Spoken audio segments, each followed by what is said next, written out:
Un soir, mon fils m'a invité à dîner. Quand je suis arrivé, il y avait une place supplémentaire mise à table pour mon mari qui était décédé 2 ans auparavant. Quand j'ai demandé pourquoi, mon fils est devenu pâle et a dit « Maman, il y a quelque chose que nous ne t'avons jamais dit. N'oubliez pas de vous abonner à la chaîne et de commenter d'où vous regardez. » L'invitation est arrivée un mardi. Maman, viens dîner vendredi soir. Juste la famille, rien d'extraordinaire. La voix de mon fils Michael au téléphone avait ce ton prudent qu'il avait développé depuis la mort de son père. Celui qui me traitait comme de la porcelaine fine qui pourrait se briser à tout moment. J'avais 63 ans, pas une antiquité et certainement pas fragile, mais le deuil a une façon de faire marcher les gens autour de vous sur des œufs. J'adorerais, lui ai-je dit, et je le pensais vraiment. La ferme où Robert et moi avions élevé nos enfants semblait caverneuse ces jours-ci, remplie de 40 ans de souvenirs et du silence particulier qui s'installe après la fin d'un long mariage. Pas avec un divorce ou de la colère, mais avec une crise cardiaque un mercredi matin alors qu'il vérifiait la clôture dans le pâturage nord. 2 ans s'étaient écoulés depuis ce matin. 2 ans depuis que je l'avais trouvé là, le visage dans l'herbe haute, ses gants de travail encore aux mains. Je suis arrivé chez Michael à 18h30, apportant une tarte que j'avais préparée cet après-midi. Aux pommes, car c'était sa préférée et parce que garder mes mains occupées les empêchait de trembler. La maison était une modeste demeure coloniale dans un quartier tranquille de Millbrook, en Pennsylvanie. Le genre d'endroit où les familles s'enracinent et où les enfants jouent dans les arroseurs sur les pelouses en été. Ma belle-fille, Vanessa, a ouvert la porte. Elle avait toujours été belle de cette manière soigneusement entretenue. Cheveux méchés, vêtements de sport de luxe, un sourire qui n'atteignait jamais tout à fait ses yeux. Britney, dit-elle en m'embrassant près de la joue. Tu n'aurais pas dû. Nous avons un dessert. J'en avais envie, dis-je simplement en lui tendant la tarte.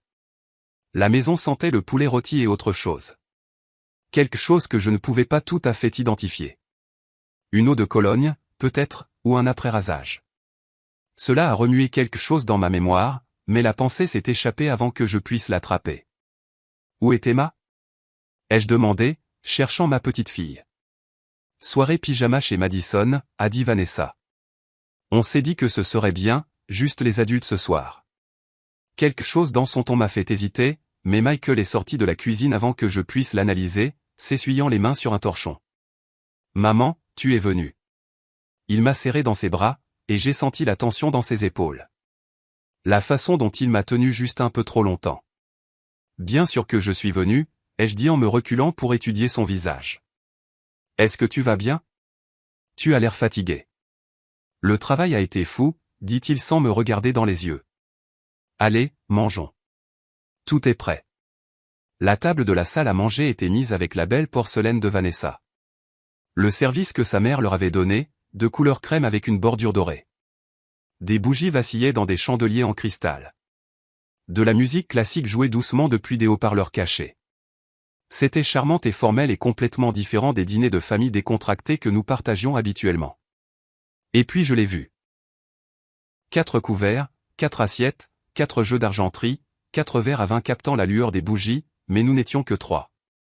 La 4e place était mise en bout de table, la place de Robert, la position qu'il avait toujours occupée dans notre propre maison, le siège du patriarche, du père, de l'homme qui était censé guider et protéger sa famille. J'ai eu le souffle coupé. Michael. Ma voix est sortie plus stable que je ne le sentais. Pourquoi y a-t-il 4 places ? Il est devenu pâle. Vraiment pâle, la couleur se drainant de son visage comme si quelqu'un avait ouvert un robinet. La main de Vanessa vola à sa bouche. Et pendant un moment, personne ne parla. La musique classique continuait son agréable méandre, complètement en décalage avec la tension soudaine qui remplissait la pièce comme de la fumée. Michael, dis-je à nouveau, plus fermement cette fois. Que se passe-t-il ? Il échangea un regard avec Vanessa, un de ces regards de couple marié qui communiquent dévolument un coup d'œil. Elle fit un minuscule signe de tête négatif, mais il redressa les épaules comme un homme se préparant à sauter dans l'eau froide. Maman, dit-il lentement, prudemment. Il y a quelque chose que nous ne t'avons jamais dit. La pièce a légèrement basculé. J'ai attrapé le dossier d'une chaise pour me stabiliser. À propos de ton père. S'il te plaît, assieds-toi, dit Vanessa, sa voix plus douce que je ne l'avais entendue depuis des mois. Ça va être difficile. Je me suis assise, mais pas à ma place habituelle. J'ai choisi la chaise la plus proche de la porte, un instinct me poussant à vouloir une sortie à proximité. Dites-moi. Michael s'assit en face de moi, les mains à plat sur la table comme s'il essayait de s'ancrer. Papa n'est pas mort comme tu le penses. Il a eu une crise cardiaque. Ma voix me semblait étrange, lointaine et creuse. Dans le pâturage nord, le docteur Morrison a dit que c'était massif, instantané. Il n'aurait pas souffert. C'est vrai, dit Michael. Mais il y a plus, maman. Dans les mois qui ont précédé sa mort, papa, il enquêtait sur quelque chose. Quelque chose qui l'effrayait. Je fixais mon fils, cet homme que j'avais mis au monde il y a 36 ans, dont j'avais pansé les genoux écorchés et apaisé les cauchemars. De quoi parles-tu? Vanessa se leva brusquement. Je vais chercher la boîte. Quelle boîte? Demandai-je. Mais elle était déjà partie, ses talons claquant rapidement sur le parquet. Michael se frotta le visage avec ses deux mains. Quelques semaines avant sa mort, papa est venu me voir. Il était agité, plus inquiet que je ne l'avais jamais vu. Il m'a donné une boîte fermée à clé, et m'a fait promettre de la garder en sécurité. Il a dit que si quelque chose lui arrivait, je devais attendre 2 ans, et ensuite je devais te le dire. 2 ans? Répétai-je, hébété. Pourquoi 2 ans? Il a dit, tu aurais besoin de temps pour faire ton deuil d'abord. De temps pour être assez forte pour gérer ce qu'il y avait à l'intérieur. Vanessa revint avec une petite boîte en bois d'environ 20 cm de côté avec des coins en laiton et une serrure sur le devant. Elle la posa sur la table entre nous avec un bruit sourd. Je la reconnus immédiatement. La boîte de pêche de Robert, celle que son père lui avait fabriquée il y a 50 ans, sculptée dans du noyer avec leurs initiales entrelacées sur le couvercle. RC plus JC Robert Caldwell et James Caldwell. Elle était au sous-sol. J'ai dit, je l'ai vue là-bas le mois dernier en cherchant les décorations de Noël. Non, dit Michael doucement. C'était une autre boîte. Papa a fait une réplique, même bois, même design pour la laisser à sa place. Il ne voulait pas que tu saches que celle-ci avait disparu. Mon mari m'avait trompé. L'homme à côté de qui j'avais dormi pendant 41 ans, l'homme à qui j'avais confié ma vie, mon cœur, mon avenir. Il m'avait caché des choses, créé de fausses boîtes pour brouiller les pistes. Ouvre-la, dis-je. Maman, tu es sûre d'être prête? Ouvre-la. Michael sortit une petite clé en laiton de sa poche. Ses mains tremblaient alors qu'il l'insérait dans la serrure. Le mécanisme cliqua et le couvercle se souleva avec un léger grincement. À l'intérieur, la boîte était divisée en compartiments doublés de velours rouge, comme une vitrine de bijoutier. Mais au lieu de bijoux, elle contenait des documents, des photographies, et par-dessus tout, une lettre de l'écriture de Robert. Mon nom écrit sur l'enveloppe dans sa calligraphie familière. Britney, si tu lis ceci, je suis parti. Je suis désolé pour les secrets. Je suis désolé pour les mensonges, mais surtout, je suis désolé pour ce que tu es sur le point de découvrir.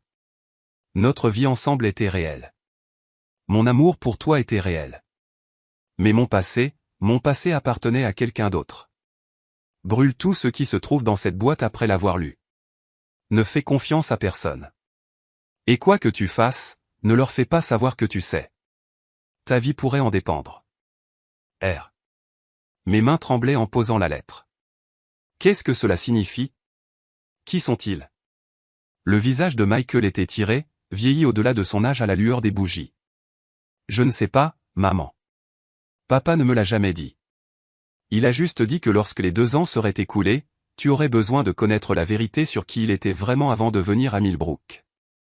Sur pourquoi il ne parlait jamais de sa famille, sur l'argent. Quel argent? Vanessa sortit une photographie de la boîte et la fit glisser sur la table. Elle montrait un jeune homme d'une vingtaine d'années, beau et souriant, debout devant un manoir que je ne reconnaissais pas.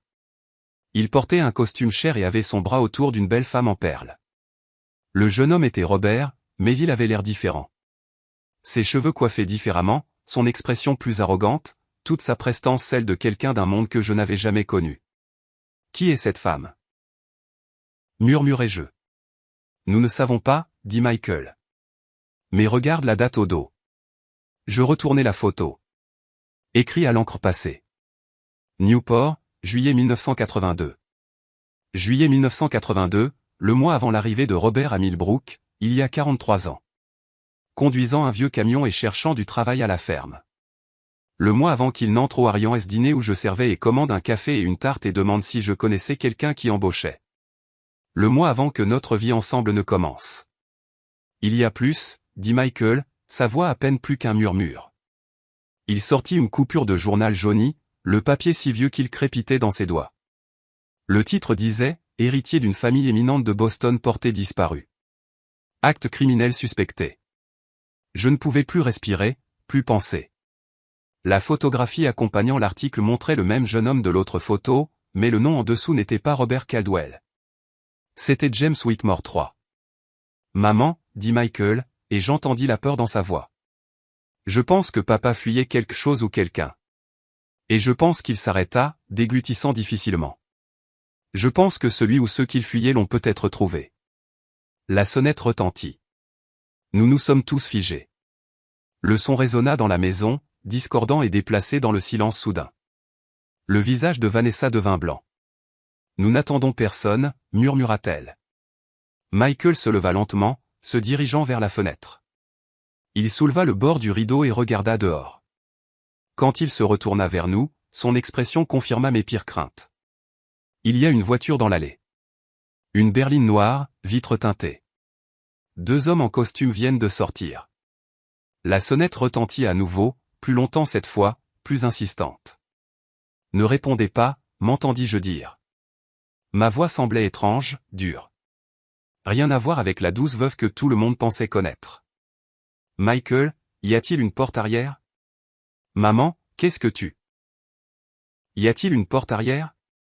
Répétai-je plus fort maintenant. Oui, par la cuisine.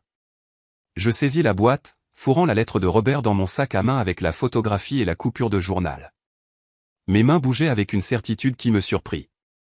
Une mémoire musculaire d'une vie que j'avais oublié avoir vécue ou peut-être que je n'avais jamais su que j'avais.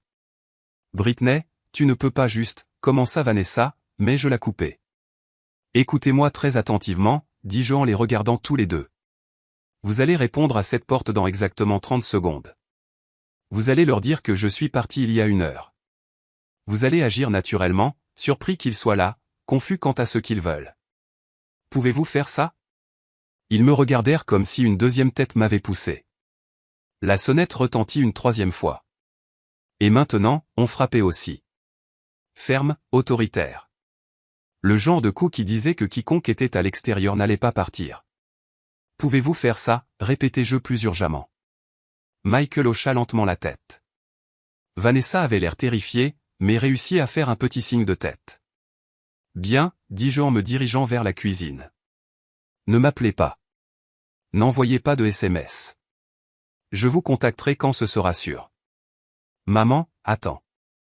Mais j'étais déjà parti, me faufilant par la cuisine et sortant par la porte arrière dans l'obscurité d'octobre. La boîte de Robert serrée contre ma poitrine. Mon cœur battant avec quelque chose qui ressemblait à de la peur mais avait le goût de la fureur. Mon mari avait été quelqu'un d'autre, quelqu'un d'assez important pour que des gens le cherchent encore 43 ans plus tard. Quelqu'un qui m'avait menti pendant tout notre mariage. Et maintenant il était mort. Et il venait pour moi. Je ne savais pas qui ils étaient ni ce qu'ils voulaient, mais j'allais le découvrir, même si cela devait me tuer. J'ai conduit pendant 20 minutes avant de me permettre de réfléchir. La ferme était à 40 miles du quartier de Michael, par des petites routes tout le long, et je n'arrêtais pas de vérifier mon rétroviseur pour des phares qui suivaient de trop près ou restaient trop constants. Rien, juste l'obscurité et les yeux occasionnels d'un cerf se reflétant dans mes feux de route. Mes mains avaient cessé de trembler au moment où je me suis garé dans l'allée de gravier. La maison se dressait contre le ciel d'octobre, sombre à l'exception de la lumière du porche que j'avais laissé allumer. Une habitude des années où Robert travaillait tard et où je l'attendais, voulant qu'il rentre à la chaleur et à la lumière. Robert, James, qui qu'il ait été. Je suis resté assise dans la voiture pendant 1 minute entière, moteur éteint, écoutant le tic-tac du métal qui refroidissait et le son lointain des coyotes sur la crête. Puis j'ai pris la boîte en bois et mon sac à main et je suis entré, verrouillant la porte derrière moi et mettant le pen dormant pour la première fois de mémoire. La maison semblait différente maintenant. Chaque ombre semblait cacher quelque chose. Chaque craquement du bois qui se tassait me faisait sursauter. J'avais vécu ici pendant 41 ans, mais soudain, cela me semblait être un territoire ennemi, un endroit où les secrets avaient pourri dans les murs. J'ai fait du café fort et noir et j'ai étalé le contenu de la boîte de Robert sur la table de la cuisine sous la lumière crue des néons. Fini les chandelles romantiques et la musique classique. Cela exigeait une clarté clinique. La coupure de journal était datée du 15 août 1982. Je l'ai lu 3 fois, absorbant chaque détail. James Whitmore III, 26 ans, héritier de la fortune textile Whitmore, est porté disparu depuis 3 semaines. La police de Boston confirme qu'elle enquête sur un possible acte criminel après la découverte de taches de sang dans son appartement de Beacon Hill. Whitmore a été vu pour la dernière fois quittant le Harbor Club le 23 juillet. Son père, James Whitmore Jr. A offert une récompense de $100 000 pour toute information menant à sa localisation. $100 000 en 1982. C'était de l'argent réel. Le genre d'argent qui motiverait les gens à chercher très longtemps. J'ai sorti d'autres photographies. Robert James a des galas de charité, des clubs nautiques, des matchs de polo, toujours dans des vêtements chers, toujours avec de belles personnes, ayant toujours l'air d'appartenir à un monde à des années-lumière de Millbrook, Pennsylvanie. Puis j'ai trouvé l'annonce de mariage. Les fiançailles de mademoiselle Caroline Ashford Peton avec monsieur James Whitmore III sont annoncées par ses parents, M et madame Reginald Peton de Greenwich, Connecticut. Un mariage en juin est prévu. La photo montrait une jeune femme avec une ossature parfaite et un sourire plein de dents blanches et de vieille fortune. Caroline Ashford Peton, pas la femme en perles de la photo précédente. Quelqu'un d'autre. Quelqu'un que Robert James devait épouser. Quelqu'un qui pourrait encore être en vie. Quelqu'un qui pourrait chercher des réponses. J'étais tellement absorbé par les photographies que je n'ai pas entendu la voiture jusqu'à ce que le gravier crisse dans l'allée. Mon sang se glaça.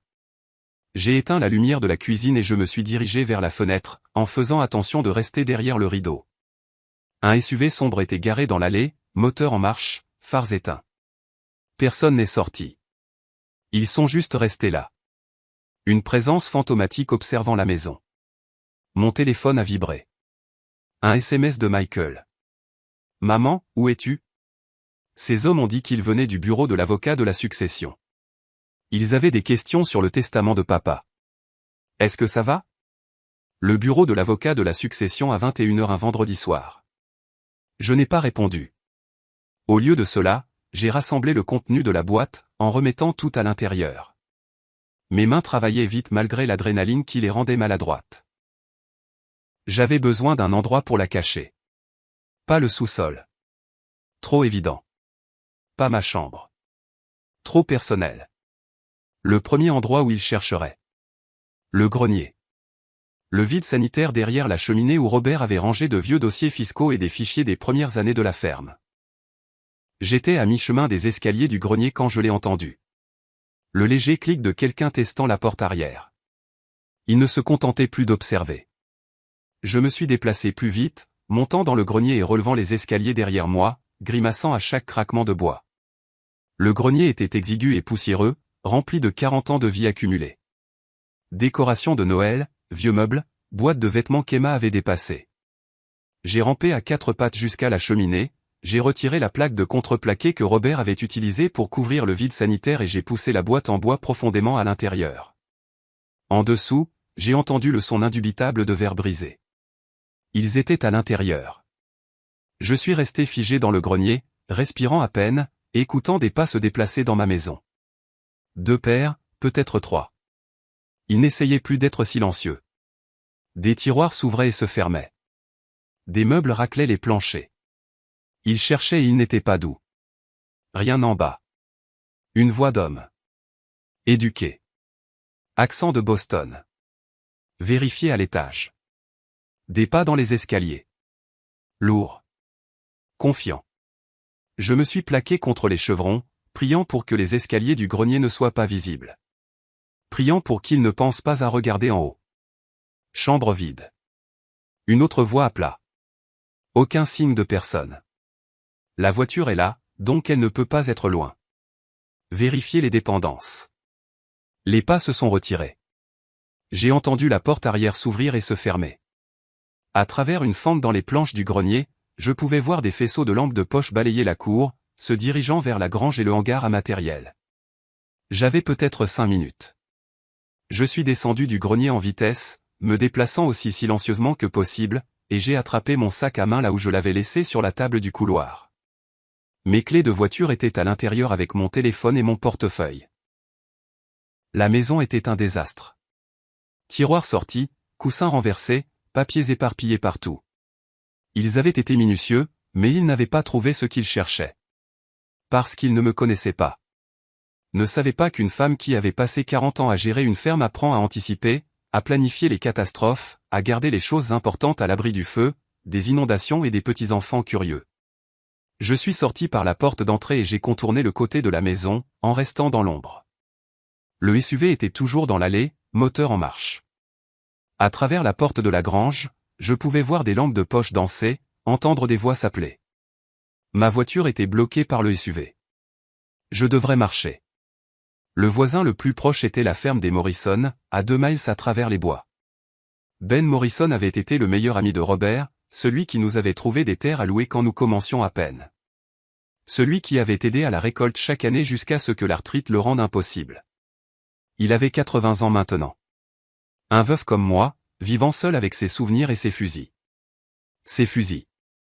Je me suis mis à courir, en restant à l'écart de la route, en suivant l'ancien sentier de serre qui traversait les bois. Mes chaussures confortables, choisies pour un bon dîner avec mon fils, n'étaient pas faites pour la randonnée de fond. En moins de 100 mètres, je m'étais tordu la cheville.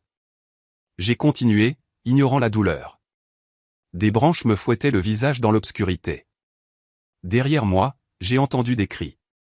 Ils avaient découvert que je n'étais pas dans les dépendances. Ils avaient compris que j'avais fui. Dispersez-vous. Elle ne peut pas être allée loin. J'ai couru plus fort, le souffle court, ma cheville hurlant de protestation.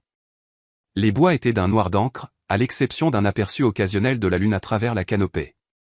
J'avais parcouru ce sentier des centaines de fois en plein jour.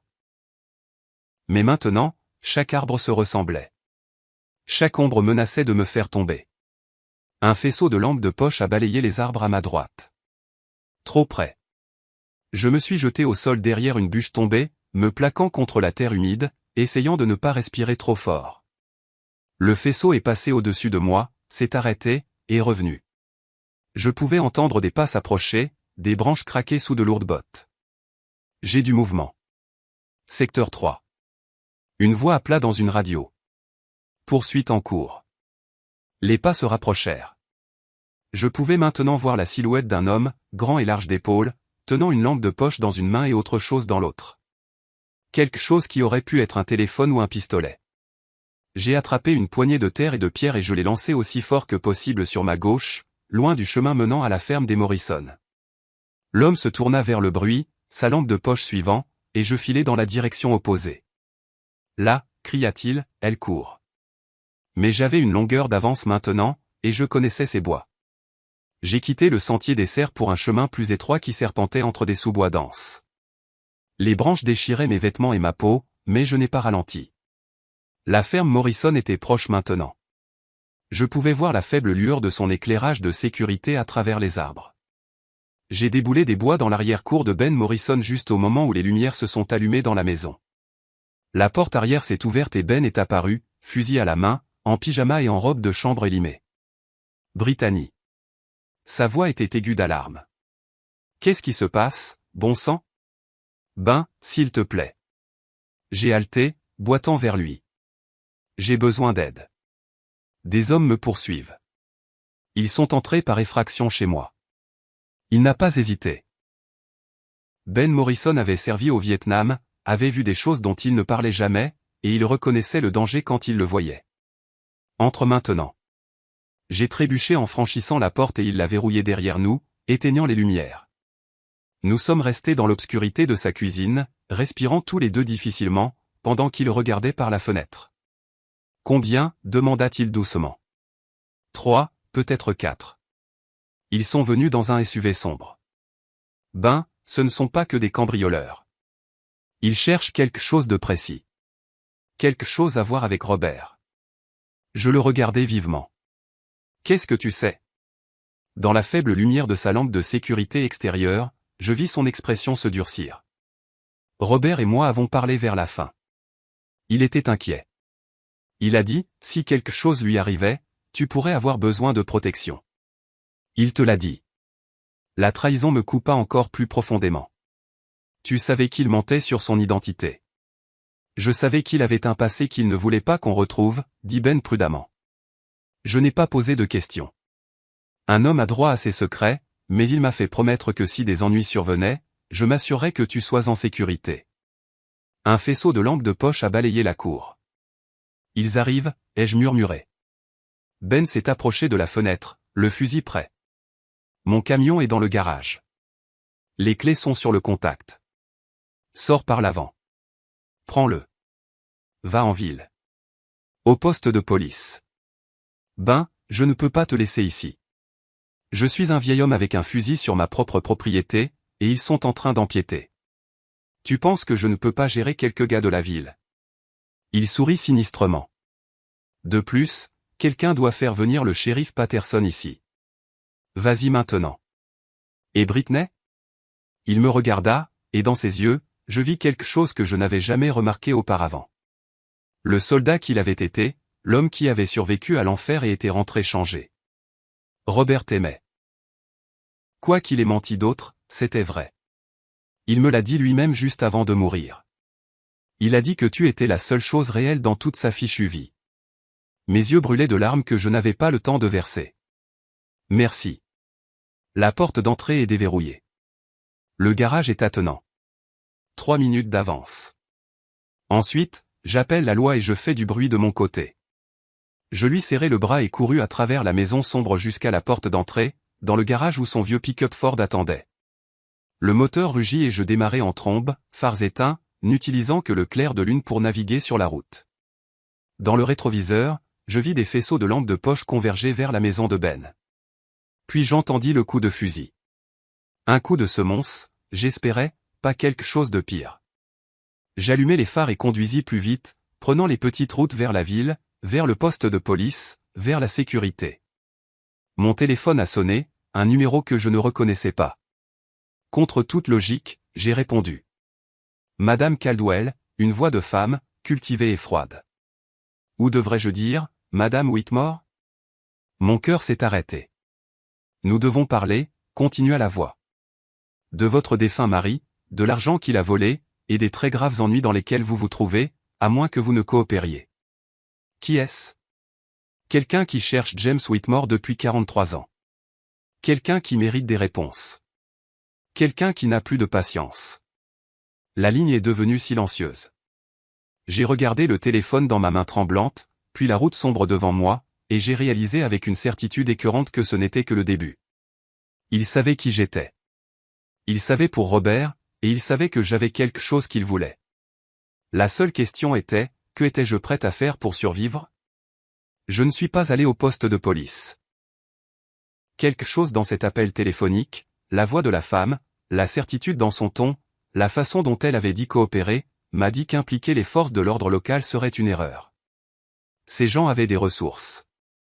Ils cherchaient depuis 43 ans. Ils ne seraient pas arrêtés par un shérif de petite ville qui n'avait probablement jamais enquêté sur quelque chose de plus grave qu'un vol de bétail. Au lieu de cela, je me suis rendu au seul endroit où je pensais qu'ils ne regarderaient peut-être pas, la bibliothèque publique de Millbrook. Elle était fermée, bien sûr, bien après 22 heures un vendredi soir, mais je connaissais le code de sécurité. J'avais fait partie du conseil d'administration de la bibliothèque pendant 15 ans, j'avais aidé à collecter des fonds pour la rénovation, j'avais passé d'innombrables heures de bénévolat à ranger des livres et à organiser des programmes de lecture pour les enfants. Martha Riss, la bibliothécaire en chef, m'avait donné le code pour les urgences. Cela se qualifiait, j'ai garé le camion de Ben derrière le bâtiment, hors de vue de la rue, et je suis entré par la porte arrière. La bibliothèque était sombre à l'exception des panneaux de sortie de secours, leur lueur verte projetant des ombres étranges sur des rangées de livres silencieux. J'avais toujours aimé les bibliothèques, leur odeur de papier et de possibilités, leur promesse de réponse à toutes les questions. Mais ce soir, elles ressemblaient à un mausolée. Je me suis dirigé vers la section des ordinateurs, en restant loin des fenêtres, et je me suis connecté à l'un des terminaux publics. Mes mains tremblaient en tapant James Whitmore 3, Boston disparu, 1982. Les résultats ont inondé l'écran. des dizaines d'articles du Boston Globe, du Herald, et même du New York Times. La famille Whitmore était la royauté de Boston, de l'argent ancien, un empire textile, des relations politiques remontant à la guerre d'indépendance. James Whitmore III avait été l'enfant en or, diplômé de Harvard, préparé pour reprendre l'entreprise familiale jusqu'à sa disparition. J'ai cliqué sur article après article, reconstituant l'histoire. James était fiancé à Caroline Ashford Putton, fille d'une autre famille éminente de Boston. Le mariage était prévu pour juin 1983. Mais en juillet 1982, James avait disparu après avoir quitté le Harbor Club, un établissement exclusif où l'élite de la ville se réunissait. Son appartement avait été retrouvé en désordre. Du sang sur le tapis, des signes de lutte. La police suspectait un acte criminel, mais n'avait ni corps, ni témoins, ni piste. La famille avait cherché pendant des années. Des enquêteurs privés, une récompense, même des médiums, rien. Finalement, ils avaient organisé un service commémoratif et l'avaient déclaré légalement mort. Mais quelqu'un n'avait manifestement jamais cessé de chercher. J'ai cherché Caroline Ashford Putton et j'ai trouvé un article plus récent datant de 5 ans. La philanthrope de Boston Caroline Putton Ashcraft fait un don de 5 millions de dollars à l'hôpital pour enfants. Elle avait ajouté un trait d'union à son nom après avoir épousé quelqu'un d'autre, un diplomate nommé Richard Ashcraft. La photo accompagnant l'article montrait une femme élégante dans la soixantaine, les cheveux argentés parfaitement coiffés, portant des perles et un sourire étudié qui n'atteignait pas ses yeux. Elle ressemblait à quelqu'un qui ne pardonnait pas facilement. J'étais tellement concentré sur l'écran que j'ai failli ne pas entendre la porte d'entrée de la bibliothèque s'ouvrir. Presque. J'ai éteint l'écran et je me suis laissé tomber par terre derrière le comptoir de prêt, le cœur battant si fort que j'étais sûr qu'on pouvait l'entendre de l'autre côté de la pièce. Des pas résonnèrent sur le carrelage, mesurés, confiants, le son de quelqu'un qui savait exactement ce qu'il faisait. Madame Caldwell, une voix d'homme, différente de celle de chez moi, plus jeune avec un soupçon de Brooklyn dans les voyelles. Je sais que vous êtes ici. Le camion à l'extérieur vous a trahi. Nous ne sommes pas là pour vous faire du mal. Nous voulons juste parler. Je suis restée silencieuse, pressée contre le sol frais, respirant à peine. Je m'appelle Daniel Torres. Je suis un détective privé. J'ai été engagé par la famille Whitmore pour retrouver James, pour découvrir ce qui lui est arrivé. Une pause. Je sais que vous devez avoir peur. Je sais que cela doit être accablant, mais je ne suis pas votre ennemi. D'autres pas se rapprochant du comptoir de prêt.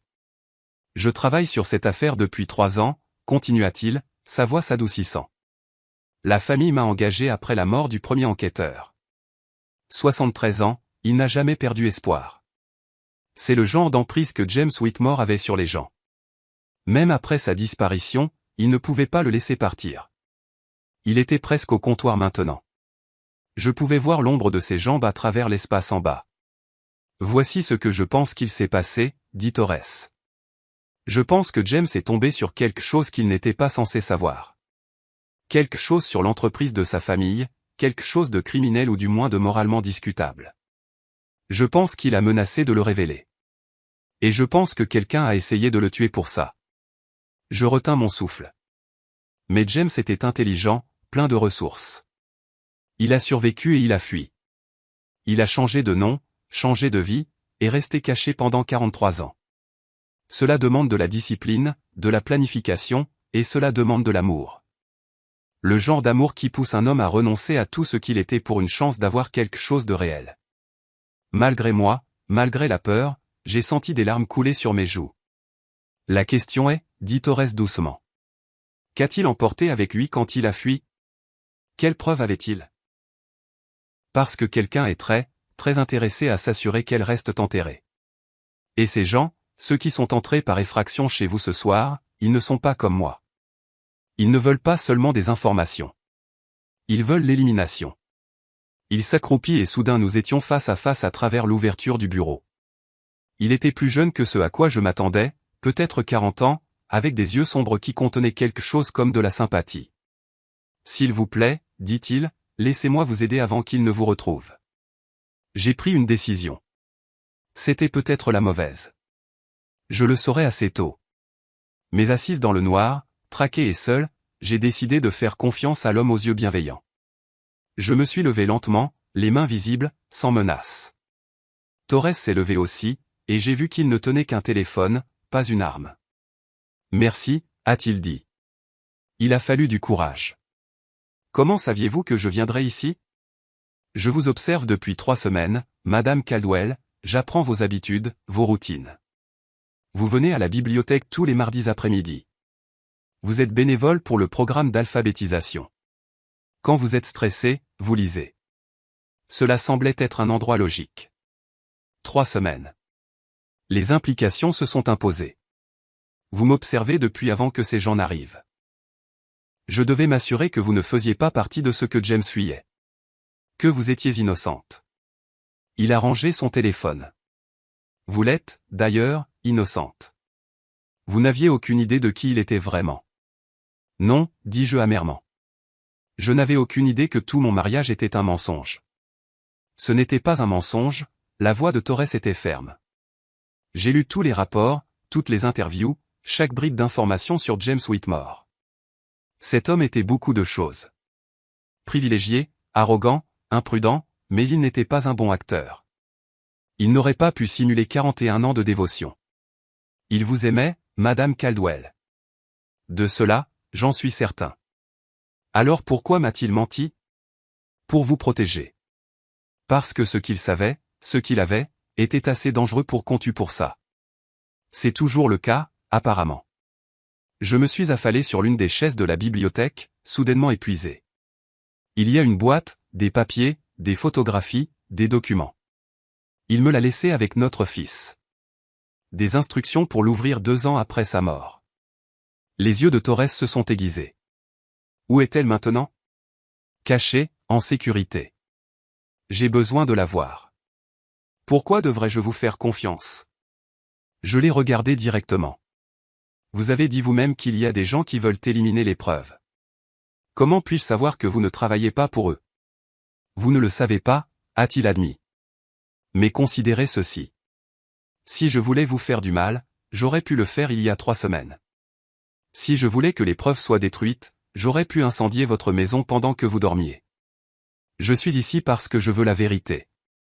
Et parce qu'il a hésité parce que mon oncle était Carlos Torres. Il était l'enquêteur original engagé par la famille Whitmore. Il a passé 30 ans de sa vie à chercher James, et ça l'a rongé. Il est mort en croyant avoir échoué, que James était mort dans une tombe peu profonde quelque part. J'ai repris l'affaire pour finir ce qu'il avait commencé, pour lui donner la paix. Même dans la mort. Il y avait quelque chose dans sa voix. Du chagrin, de la détermination, un besoin de tourner la page que je reconnaissais parce que je le ressentais aussi. La femme qui m'a appelé, ai-je dit. Elle a dit, Robert James a volé de l'argent. Est-ce vrai? L'expression de Torres s'assombrit. C'est ce que son père a prétendu. 20 millions de dollars ont disparu des comptes familiaux juste avant la disparition de James. Mais voici le truc. J'ai examiné les dossiers financiers. L'argent n'a pas été volé. Il a été déplacé avec soin, méthodiquement sur une période de 6 mois avant sa disparition.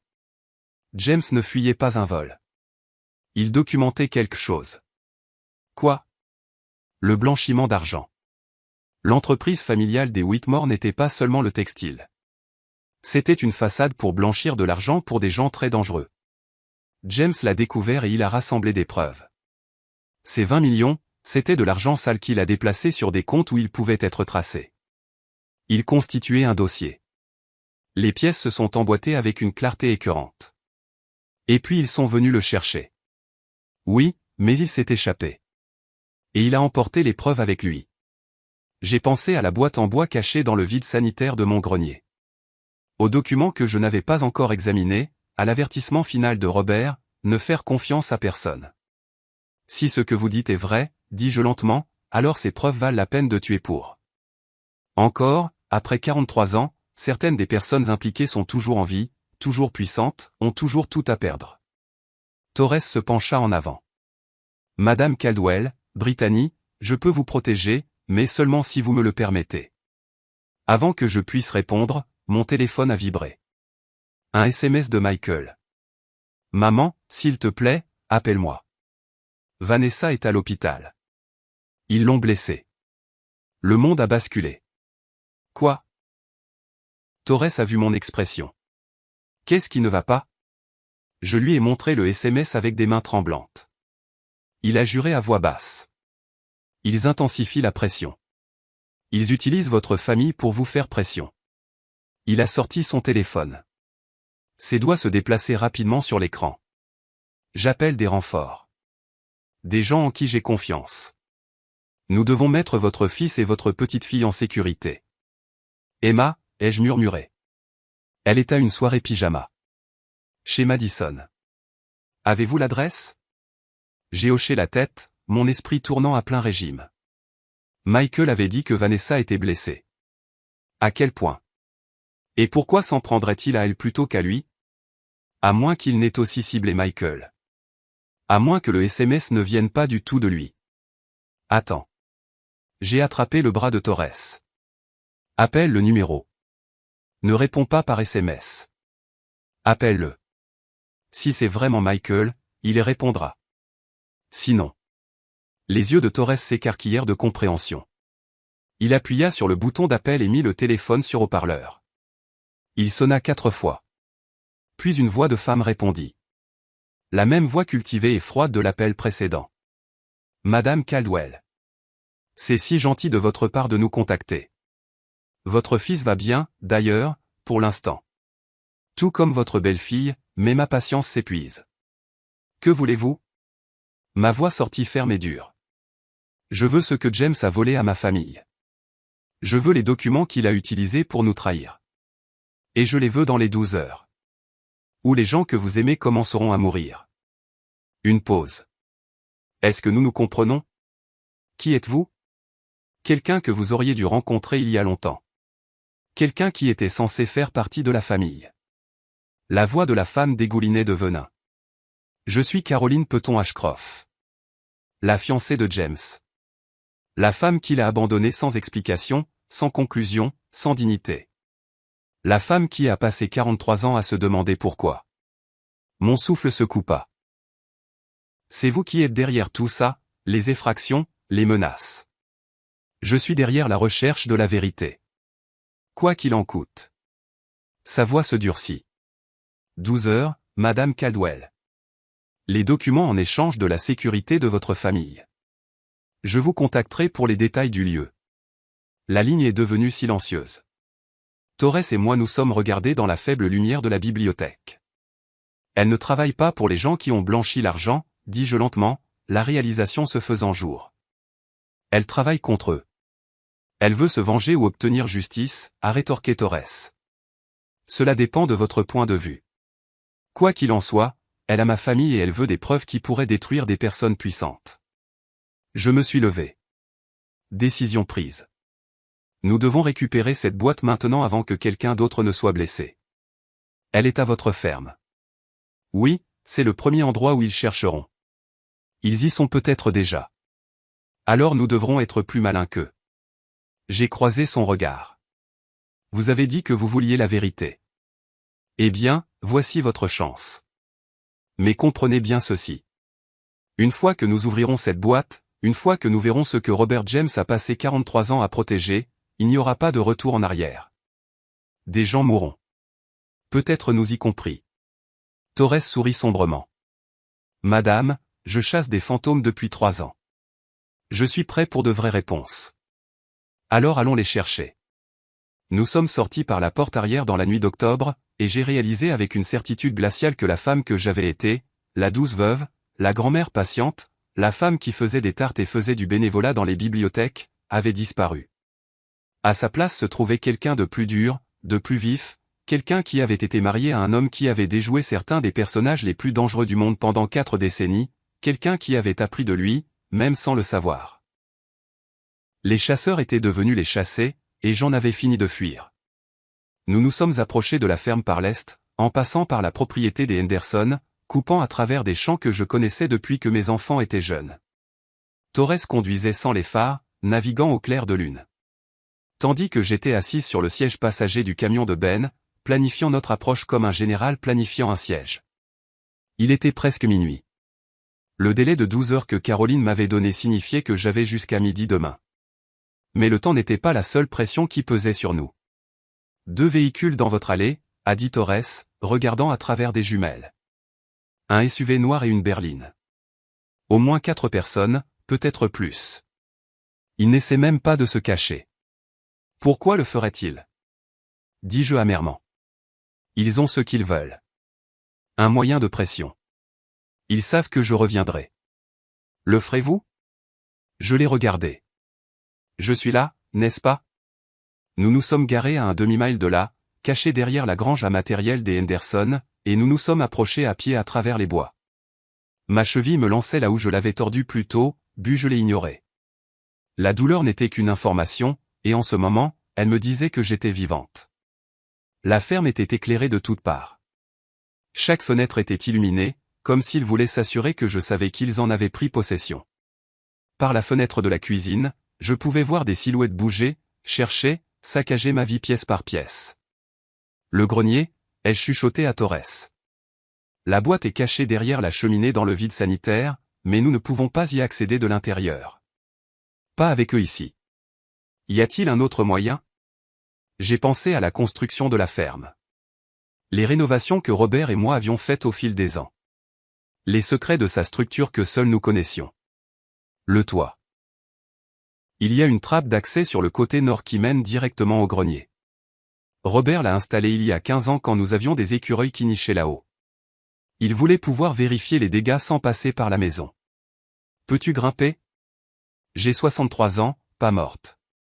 Torres sourit malgré la tension. D'accord. Allons-y.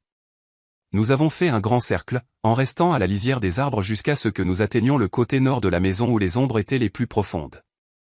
La trappe d'accès était à 12 pieds de hauteur, accessible uniquement par la vieille échelle en métal que Robert avait boulonnée au mur derrière un treillis de rosiers grimpants. Les rosiers avaient poussé à l'état sauvage depuis sa mort, les épines épaisses comme des doigts, mais ils offraient aussi une couverture. Nous nous sommes avancés furtivement, et j'ai commencé à grimper, ignorant les épines qui déchiraient mes vêtements et ma peau. Torres me suivait en dessous, une main sur ma cheville pour me stabiliser lorsque la vieille échelle grinçait. En haut, j'ai réussi à ouvrir la trappe. Elle était raide à cause de la désuétude, et pendant un terrible instant, j'ai cru qu'elle pourrait être verrouillée ou rouillée. Puis elle a cédé avec un léger gémissement, et je me suis hissé dans l'obscurité du grenier. Torres est monté derrière moi, refermant la trappe. Nous sommes restés immobiles un instant, à l'écoute. En dessous de nous, les planchers craquaient. Des voix murmuraient. Quelqu'un a ri. Un son si désinvolte et déplacé qu'il m'a glacé le sang. De combien de temps as-tu besoin? A soufflé Torres à mon oreille.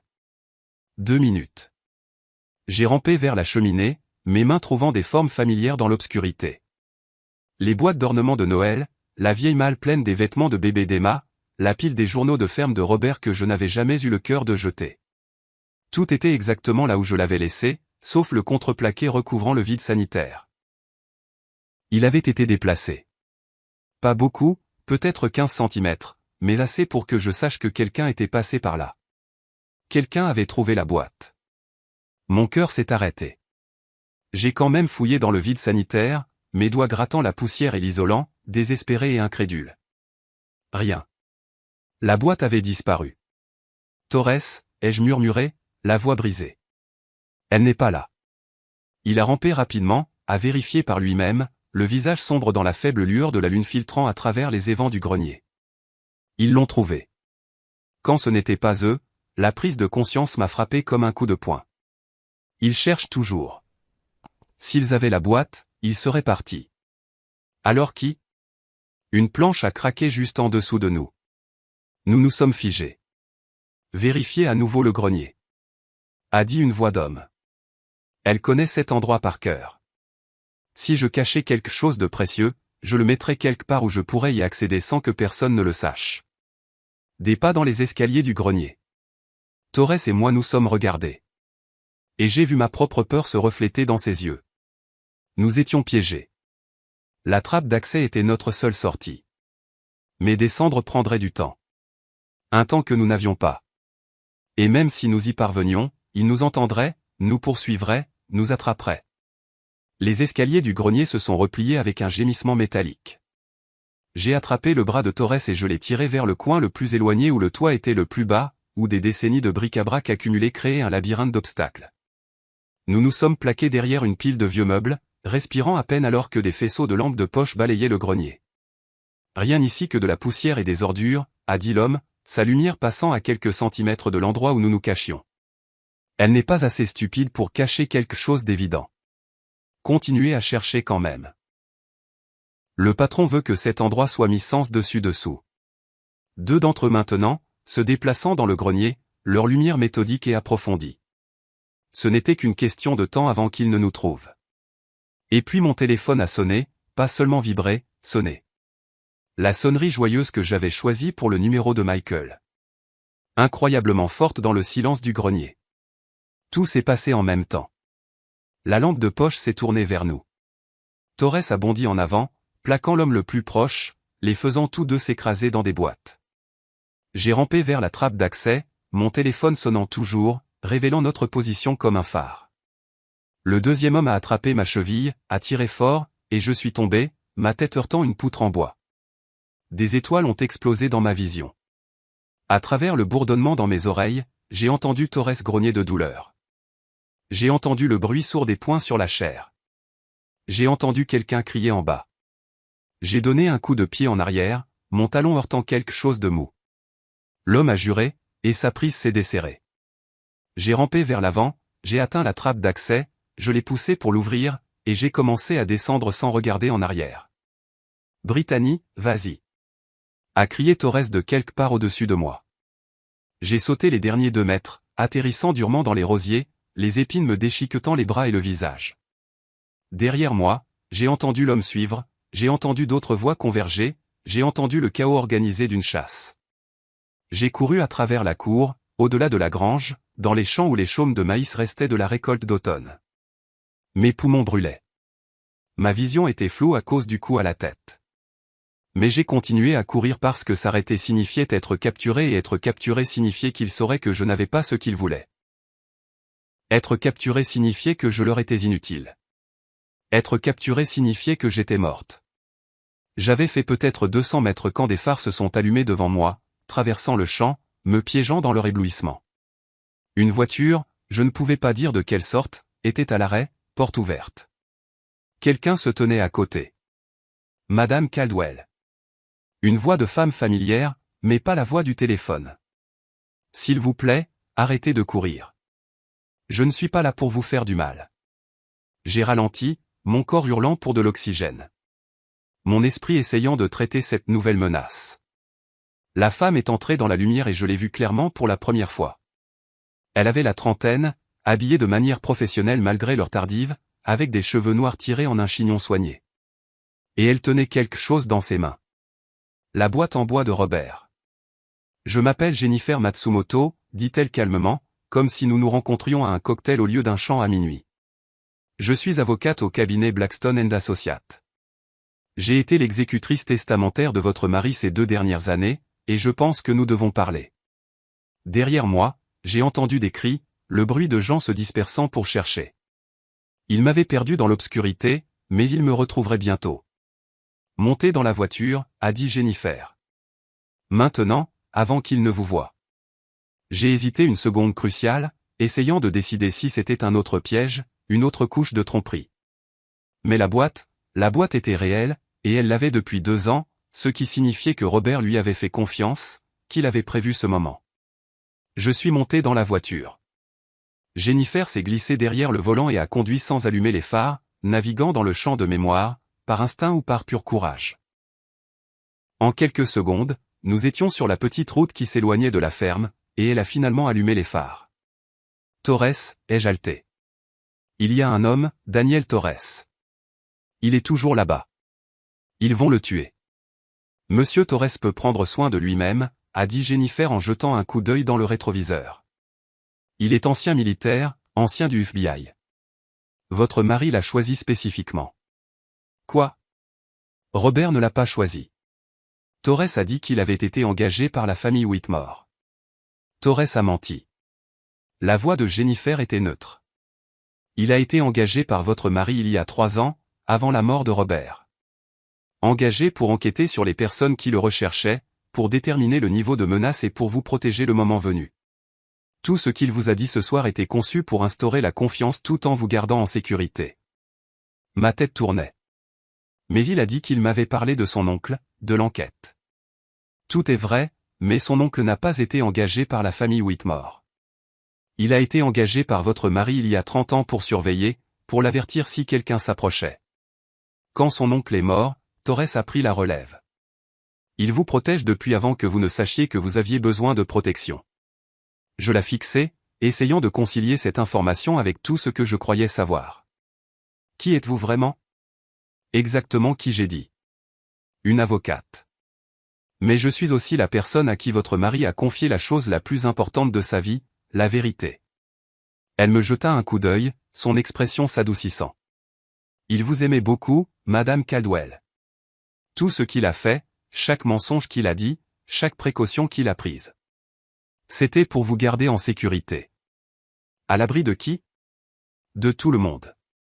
Des gens qui le voulaient mort. Des gens qui voulaient les preuves qu'il avait rassemblées, même de sa propre famille. Elle fit une pause. Surtout de sa propre famille, Caroline Peton Ashcraftoft, entre autres. Mais Caroline est la plus dangereuse car elle n'est pas motivée par l'argent ou l'autopréservation. Elle est motivée par la rage, par la trahison, par 43 ans de questions sans réponse. Jennifer s'est engagée sur l'autoroute, en direction du nord. Elle n'arrêtera pas tant qu'elle n'aura pas ce qu'elle veut, c'est-à-dire la destruction complète de l'héritage de la famille Whitmore. Et elle est prête à tout brûler, tout le monde et tout sur son passage pour y parvenir. Mon téléphone a vibré. Un autre SMS du numéro de Michael. Maman, je sais que tu lis ça. Ils disent que si tu ne leur donnes pas les documents avant l'aube, ils tueront Emma. S'il te plaît, je t'en supplie. Donne-leur ce qu'ils veulent. L'aube. Ils avaient avancé l'échéance. Ils ont ma petite fille, dis-je, la voix creuse. Non. La réponse de Jennifer fut ferme. Ils ont votre fils. Ils ont votre belle-fille, mais votre petite fille est en sécurité. J'ai des gens qui la surveillent. Je les ai fait surveiller depuis que tout a commencé. Elle est chez son amie, ignorant complètement que quelque chose ne va pas, avec 2 agents entraînés déguisés en parents de l'ami qui monte la garde. Comment votre mari a tout prévu, Madame Caldwell? Chaque éventualité, chaque menace, chaque scénario possible. Il a passé 40 ans à se préparer pour ce jour, et il a laissé des instructions très précises. Elle jeta un coup d'œil à la boîte sur la banquette arrière, y compris quand et comment vous devriez apprendre toute la vérité. Alors dites-moi tout. Pas encore. D'abord, nous devons nous rendre dans un endroit sûr. Un endroit où ils ne peuvent pas nous trouver. Ensuite, nous ouvrirons la boîte ensemble, et je vous montrerai ce que votre mari a passé toute sa vie à protéger. Ma famille sera libérée une fois que nous aurons un moyen de pression en ce moment. Caroline pense qu'elle a tout le pouvoir, mais elle ne sait pas ce qu'il y a vraiment dans cette boîte. Ne sait pas ce que votre mari a découvert dans les derniers mois avant sa disparition. Les yeux de Jennifer croisèrent les miens dans le rétroviseur. Ne sait pas que les preuves qu'il a recueillies n'impliquent pas seulement les personnes qui ont blanchi de l'argent par le biais de Whitmore Textile. Qui d'autre? La famille de Caroline. Les Peton. Ils n'étaient pas seulement liés au blanchiment d'argent. Ils l'ont orchestré. Ce sont eux qui ont essayé de tuer votre mari quand il l'a découvert. Ce sont eux qui le cherchent depuis toutes ces années. Les implications se sont abattues sur moi comme une vague. Caroline ne sait pas. Elle pense que sa famille était des victimes. Que James les a trahis. Mais ce sont eux. Oui. Et quand elle découvrira la vérité, quand elle verra les preuves, cela la détruira. Détruira tout ce sur quoi elle a construit sa vie. La question est, êtes-vous prête à faire ça? Êtes-vous prête à utiliser cette arme? J'ai pensé à Emma, à Michael, à Vanessa à l'hôpital. J'ai pensé à Robert reposant dans la terre, ses secrets enterrés avec lui pendant 2 ans pendant que je pleurais un homme que je n'avais jamais vraiment connu.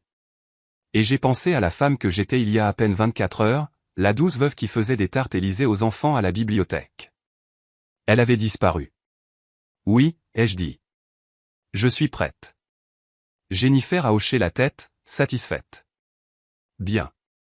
Parce que ça ne va faire qu'empirer avant de s'améliorer. Et vous allez devoir être plus forte que vous ne l'avez jamais été dans votre vie. Où allons-nous? Quelque part que votre mari a préparé. Une maison sûre, approvisionnée et prête. Il l'a achetée il y a 15 ans. L'a mise sous un faux nom. N'en a jamais parlé à personne. Elle a souri sombrement. Même pas à vous. Encore des secrets. Les secrets qui vous ont maintenu en vie. Nous avons conduit en silence pendant encore 20 minutes, laissant Millbrook derrière nous, nous dirigeant vers un territoire que je ne reconnaissais pas. Finalement, Jennifer a tourné sur un chemin de terre étroit qui serpentait à travers une forêt dense, se terminant par une petite cabane en retrait de la route, invisible à moins de savoir où chercher. Elle s'est garée derrière la cabane et a coupé le moteur. Nous serons en sécurité ici pour un petit moment au moins. À l'intérieur, la cabane était spartiate mais fonctionnelle. Une seule pièce avec un lit, une table, une petite cuisine. Jennifer a posé la boîte en bois sur la table et a sorti son téléphone. Tout d'abord, nous devons établir que vous êtes en vie et indemne, que vous êtes prête à négocier. Je vais enregistrer une vidéo de vous et nous allons l'envoyer à Caroline. Qu'est-ce que je dis? La vérité. Que vous avez les documents que vous êtes prête à échanger contre la sécurité de votre famille, mais que vous voulez d'abord une preuve de vie. Une vidéo de Michael, de Vanessa, et la confirmation qu'Emma n'a pas été touchée. Jennifer a positionné son téléphone sur une pile de livres, créant un trépied improvisé. Et Britney, vous devez avoir l'air forte, pas effrayée, pas désespérée. Forte. Je redressai les épaules, levai le menton et fixai la caméra. La femme qui me regardait depuis l'écran du téléphone était presque méconnaissable. Cheveux en désordre, visage égratigné et ensanglanté par les épines de rose, yeux durs comme le silex. Enregistre, ai-je dit. Jennifer appuya sur le bouton. Madame peut-on Ashcraftoft, ai-je dit, ma voix calme et froide. J'ai ce que vous voulez. Tout. Chaque document, chaque photographie, chaque preuve que mon mari a rassemblée. Je suis prête à négocier un échange. Mais d'abord, vous allez me prouver que ma famille est en vie et indemne. Vous avez 2 heures. Après cela, je commence à envoyer des copies de ces documents au FBI, à la SEC et au Boston Globe. À vous de jouer. Jennifer a arrêté l'enregistrement et a immédiatement envoyé la vidéo. Et maintenant? Ai-je demandé. Maintenant, nous ouvrons la boîte, a-t-elle dit. Et je vous montre exactement avec quoi vous négociez. Elle a sorti la clé en laiton, la même que Michael avait utilisée il y a ce qui semblait être une éternité, et a déverrouillé la boîte. Mais lorsqu'elle a soulevé le couvercle, le contenu semblait différent de ce dont je me souvenais, plus organisé, plus complet. La boîte que Michael vous a donnée n'était que le déclencheur. Le dossier complet a toujours été avec moi, sous les instructions de Robert, a dit Jennifer calmement. Ce que votre fils vous a montré était la première couche, a expliqué Jennifer. Les photographies, les coupures de journaux, la lettre, tout cela était destiné à vous faire comprendre que votre mari avait un passé. Mais ceci, elle a sorti un grand livre relié en cuir, des pages remplies de dates, de noms et de chiffres de l'écriture soignée de Robert. C'est ce qu'il recherche vraiment. J'ai ouvert le grand livre et j'ai commencé à lire. Et à chaque page, à chaque révélation, j'ai compris pourquoi mon mari avait fui, pourquoi il s'était caché, pourquoi il m'avait menti pendant 41 ans, et pourquoi il avait été prêt à mourir pour garder ses secrets en sécurité. Le grand livre était un chef-d'œuvre de documentation. 43 ans de preuves, méticuleusement tenues, mises à jour même après la mort supposée de Robert. Page après page de transactions, de dates, de noms, une carte complète de la façon dont la famille Peton avait utilisé Whitmore Textile comme façade pour blanchir de l'argent de cartels de la drogue, de marchands d'armes et de politiciens corrompus. Mais ce n'était pas le pire. Page 73, dit Jennifer doucement. C'est celle qui compte le plus. J'ai feuilleté le registre avec des mains tremblantes jusqu'à ce que je la trouve. Une seule transaction datée du 15 juillet 1982. 20 millions de dollars transférés des comptes Whitmore à une banque offshore aux îles Caïmans. Et à côté, de l'écriture de Robert, paiement reçu. CAP Caroline Ashford Peton. Elle n'était pas une victime, ai-je murmuré. Elle en faisait partie. Elle était l'architecte. A corrigé Jennifer. Votre mari a découvert que Caroline était celle qui dirigeait l'opération de blanchiment d'argent depuis des années, utilisant les relations de son père et le nom de la famille Whitmore comme couverture. Quand James l'a découvert et l'a confronté, elle a ordonné sa mort. Elle l'a fait passer pour un kidnapping qui a mal tourné. Mais elle l'a sous-estimé. Il a pris les preuves et s'est enfui. Pas seulement les preuves, l'argent aussi. Ces 20 millions, il les a déplacés sur des comptes auxquels elle ne pouvait pas accéder. Des comptes qui seraient automatiquement transférés aux forces de l'ordre si quelque chose lui arrivait. C'était une assurance, un interrupteur de l'homme mort. Jennifer a sorti un autre document, un contrat légal, jauni par le temps. Il allait témoigner contre elle. Il avait un rendez-vous avec les procureurs fédéraux le 1er août 1982. Mais Caroline l'a appris, a envoyé des gens à son appartement la nuit précédente. Il s'est échappé de justesse. J'ai regardé le document, la signature de Robert en bas. James Whitmore III, et j'ai essayé de concilier cela avec l'homme qui m'avait appris à planter des tomates, qui m'avait tenu la main pendant la naissance de Michael, qui avait dansé un slow avec moi dans la cuisine pour notre anniversaire. Pourquoi n'est-il pas allé voir les autorités plus tard, une fois qu'il était en sécurité? Parce que les autorités étaient compromises. Le père de Caroline était un juge fédéral. Son oncle était un sénateur. Elle avait des relations partout. Police, FBI, procureur. Votre mari savait que rendre cela public ne ferait que le faire tuer et n'accomplirait rien. L'expression de Jennifer était sombre. Alors, il est resté caché, a gardé les preuves en sécurité et a attendu. Attendu quoi? Que le délai de prescription expire pour certaines accusations, que les principaux acteurs meurent.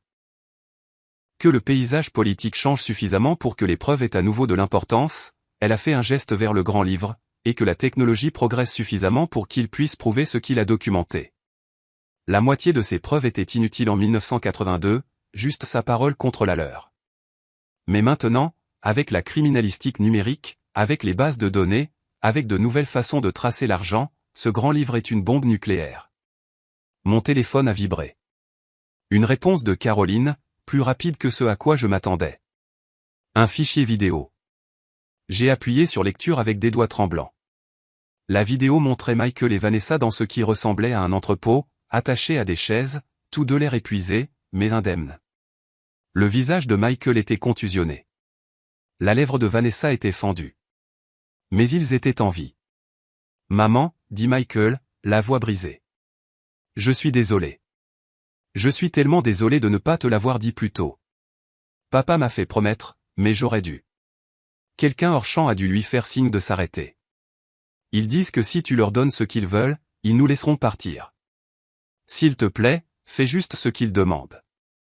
La vidéo est passée à une scène différente.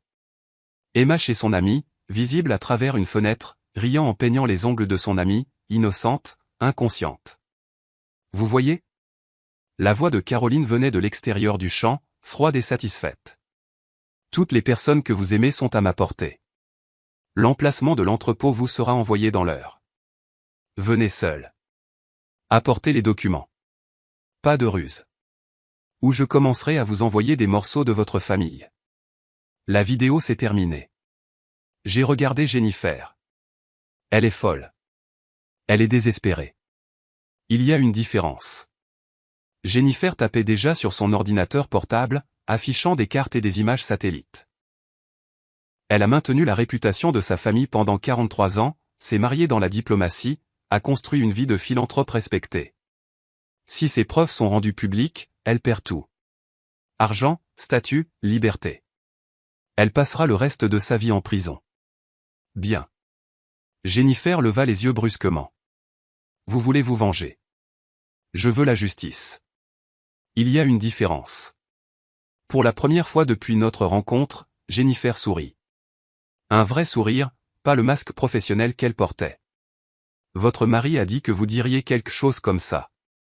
Il a dit que sous toute cette gentillesse et cette patience, vous aviez une colonne vertébrale en acier. Il en était fier. Des larmes me brûlèrent les yeux, mais je les clignai pour les chasser. Il y aurait du temps pour le deuil plus tard. En ce moment, je devais être la femme que Robert avait cru que je pouvais être. Quel est le plan? Ai-je demandé. Nous allons à la réunion. Nous apportons les documents. Ou plutôt, nous apportons des copies. Les originaux restent ici avec des instructions à mon cabinet de les publier si je ne me manifeste pas toutes les 12 heures. Jennifer a sorti un dossier contenant ce qui ressemblait à des photocopies du grand livre. Nous vous équipons d'un appareil d'enregistrement. Nous faisons en sorte que Caroline avoue tout sur bande.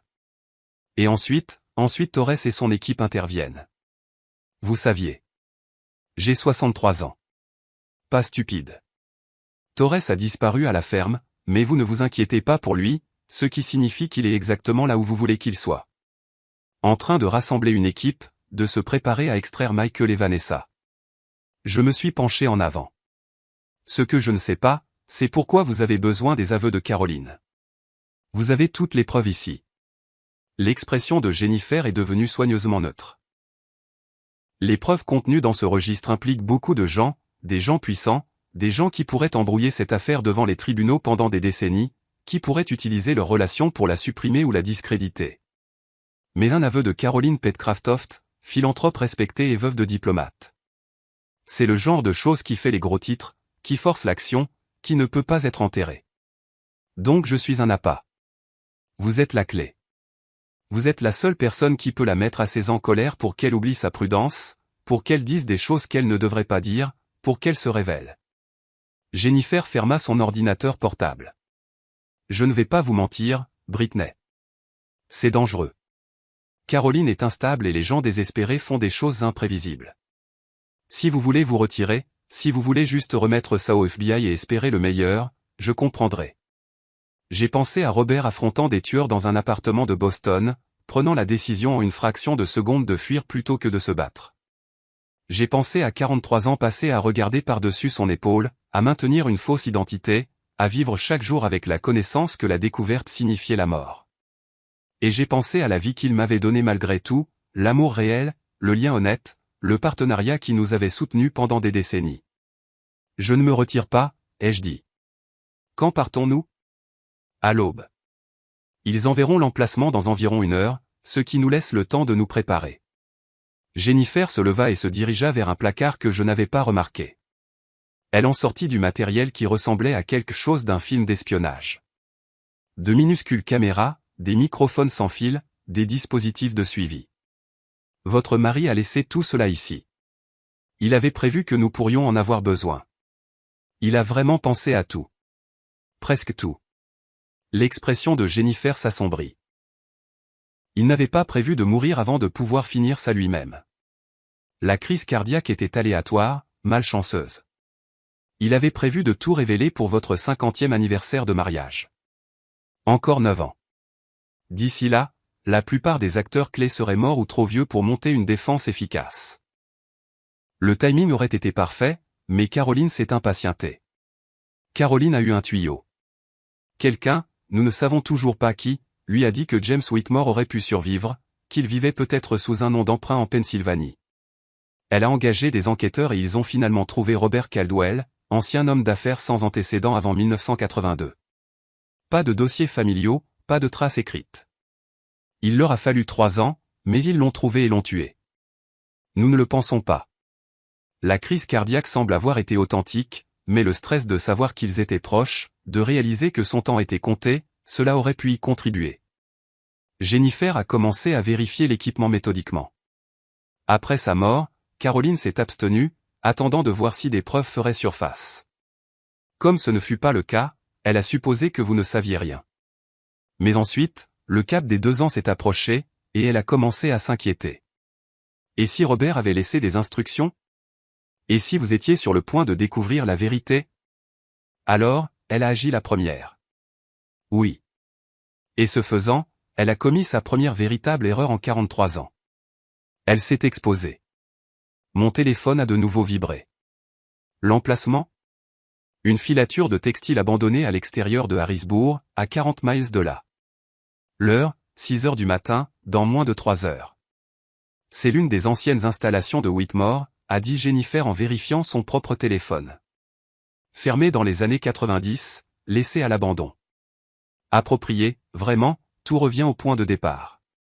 Elle a passé l'heure suivante à m'équiper de matériel d'enregistrement, me montrant comment me positionner pour le meilleur son, me coachant sur ce qu'il fallait dire pour provoquer Caroline à se révéler. Rappelez-vous, a dit Jennifer en ajustant le minuscule microphone caché dans mon col. Elle a passé 43 ans à croire qu'elle était la victime, que James l'avait trahi, avait volé sa famille, avait détruit son avenir. Vous devez briser cette illusion. La mettre assez en colère pour qu'elle dise la vérité. Et si elle me tire dessus à la place, Torres aura encerclé le bâtiment. Au premier signe de violence, son équipe intervient. Jennifer a croisé mon regard. Mais je ne vais pas mentir. Il y a une fenêtre de vulnérabilité. Les secondes entre le moment où elle décide de vous tuer et celui où Torres peut vous atteindre. Si vous allez faire ça, vous devez être intelligente. Restez alerte. Ne lui donnez pas une cible facile. J'ai survécu 63 ans dans une ferme, ai-je dit sèchement. Je pense que je peux gérer une vieille femme amère. Elle n'est pas vieille. Elle a notre âge et elle a déjà tué. Cela m'a arrêté. Quoi? Les enquêteurs qui se sont trop approchés de Robert au fil des ans, 3 d'entre eux en 3 décennies différentes. On a fait passer ça pour des accidents de voiture, des crises cardiaques, un vol qui a mal tourné. Mais Torres les a tous retracés jusqu'à Caroline. L'expression de Jennifer était dure. Elle n'est pas seulement amère, Britney. C'est une tueuse en série qui a échappé à la justice pendant un demi-siècle. Ne la sous-estimez pas. J'ai dégluti difficilement, mais j'ai hoché la tête. Alors nous ferions mieux de nous assurer que ça marche. Nous avons quitté la cabane à 5 heures du matin, l'obscurité encore lourde autour de nous, et nous avons conduit vers Harrisburg en silence. Les mains de Jennifer étaient stables sur le volant, mais je pouvais voir la tension dans ses épaules, la façon dont elle n'arrêtait pas de vérifier les rétroviseurs. Depuis combien de temps le savez-vous, ai-je demandé doucement, à propos de Robert, de tout ça? Je l'ai rencontré il y a 5 ans. Il est venu à notre cabinet à la recherche de quelqu'un spécialisé dans la publication de preuves posthumes, des documents qui ne deviendraient publics qu'après la mort de quelqu'un. Il était déjà malade à l'époque, il savait déjà que son cœur défaillait. Il voulait s'assurer que s'il mourait avant de pouvoir terminer cela, quelqu'un serait là pour vous aider. Il planifiait sa propre mort.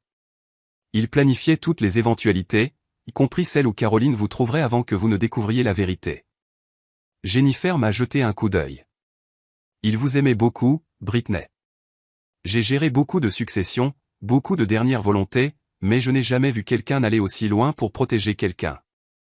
Il a construit une forteresse autour de vous faite de mensonges, de fausses pistes et de planification minutieuse.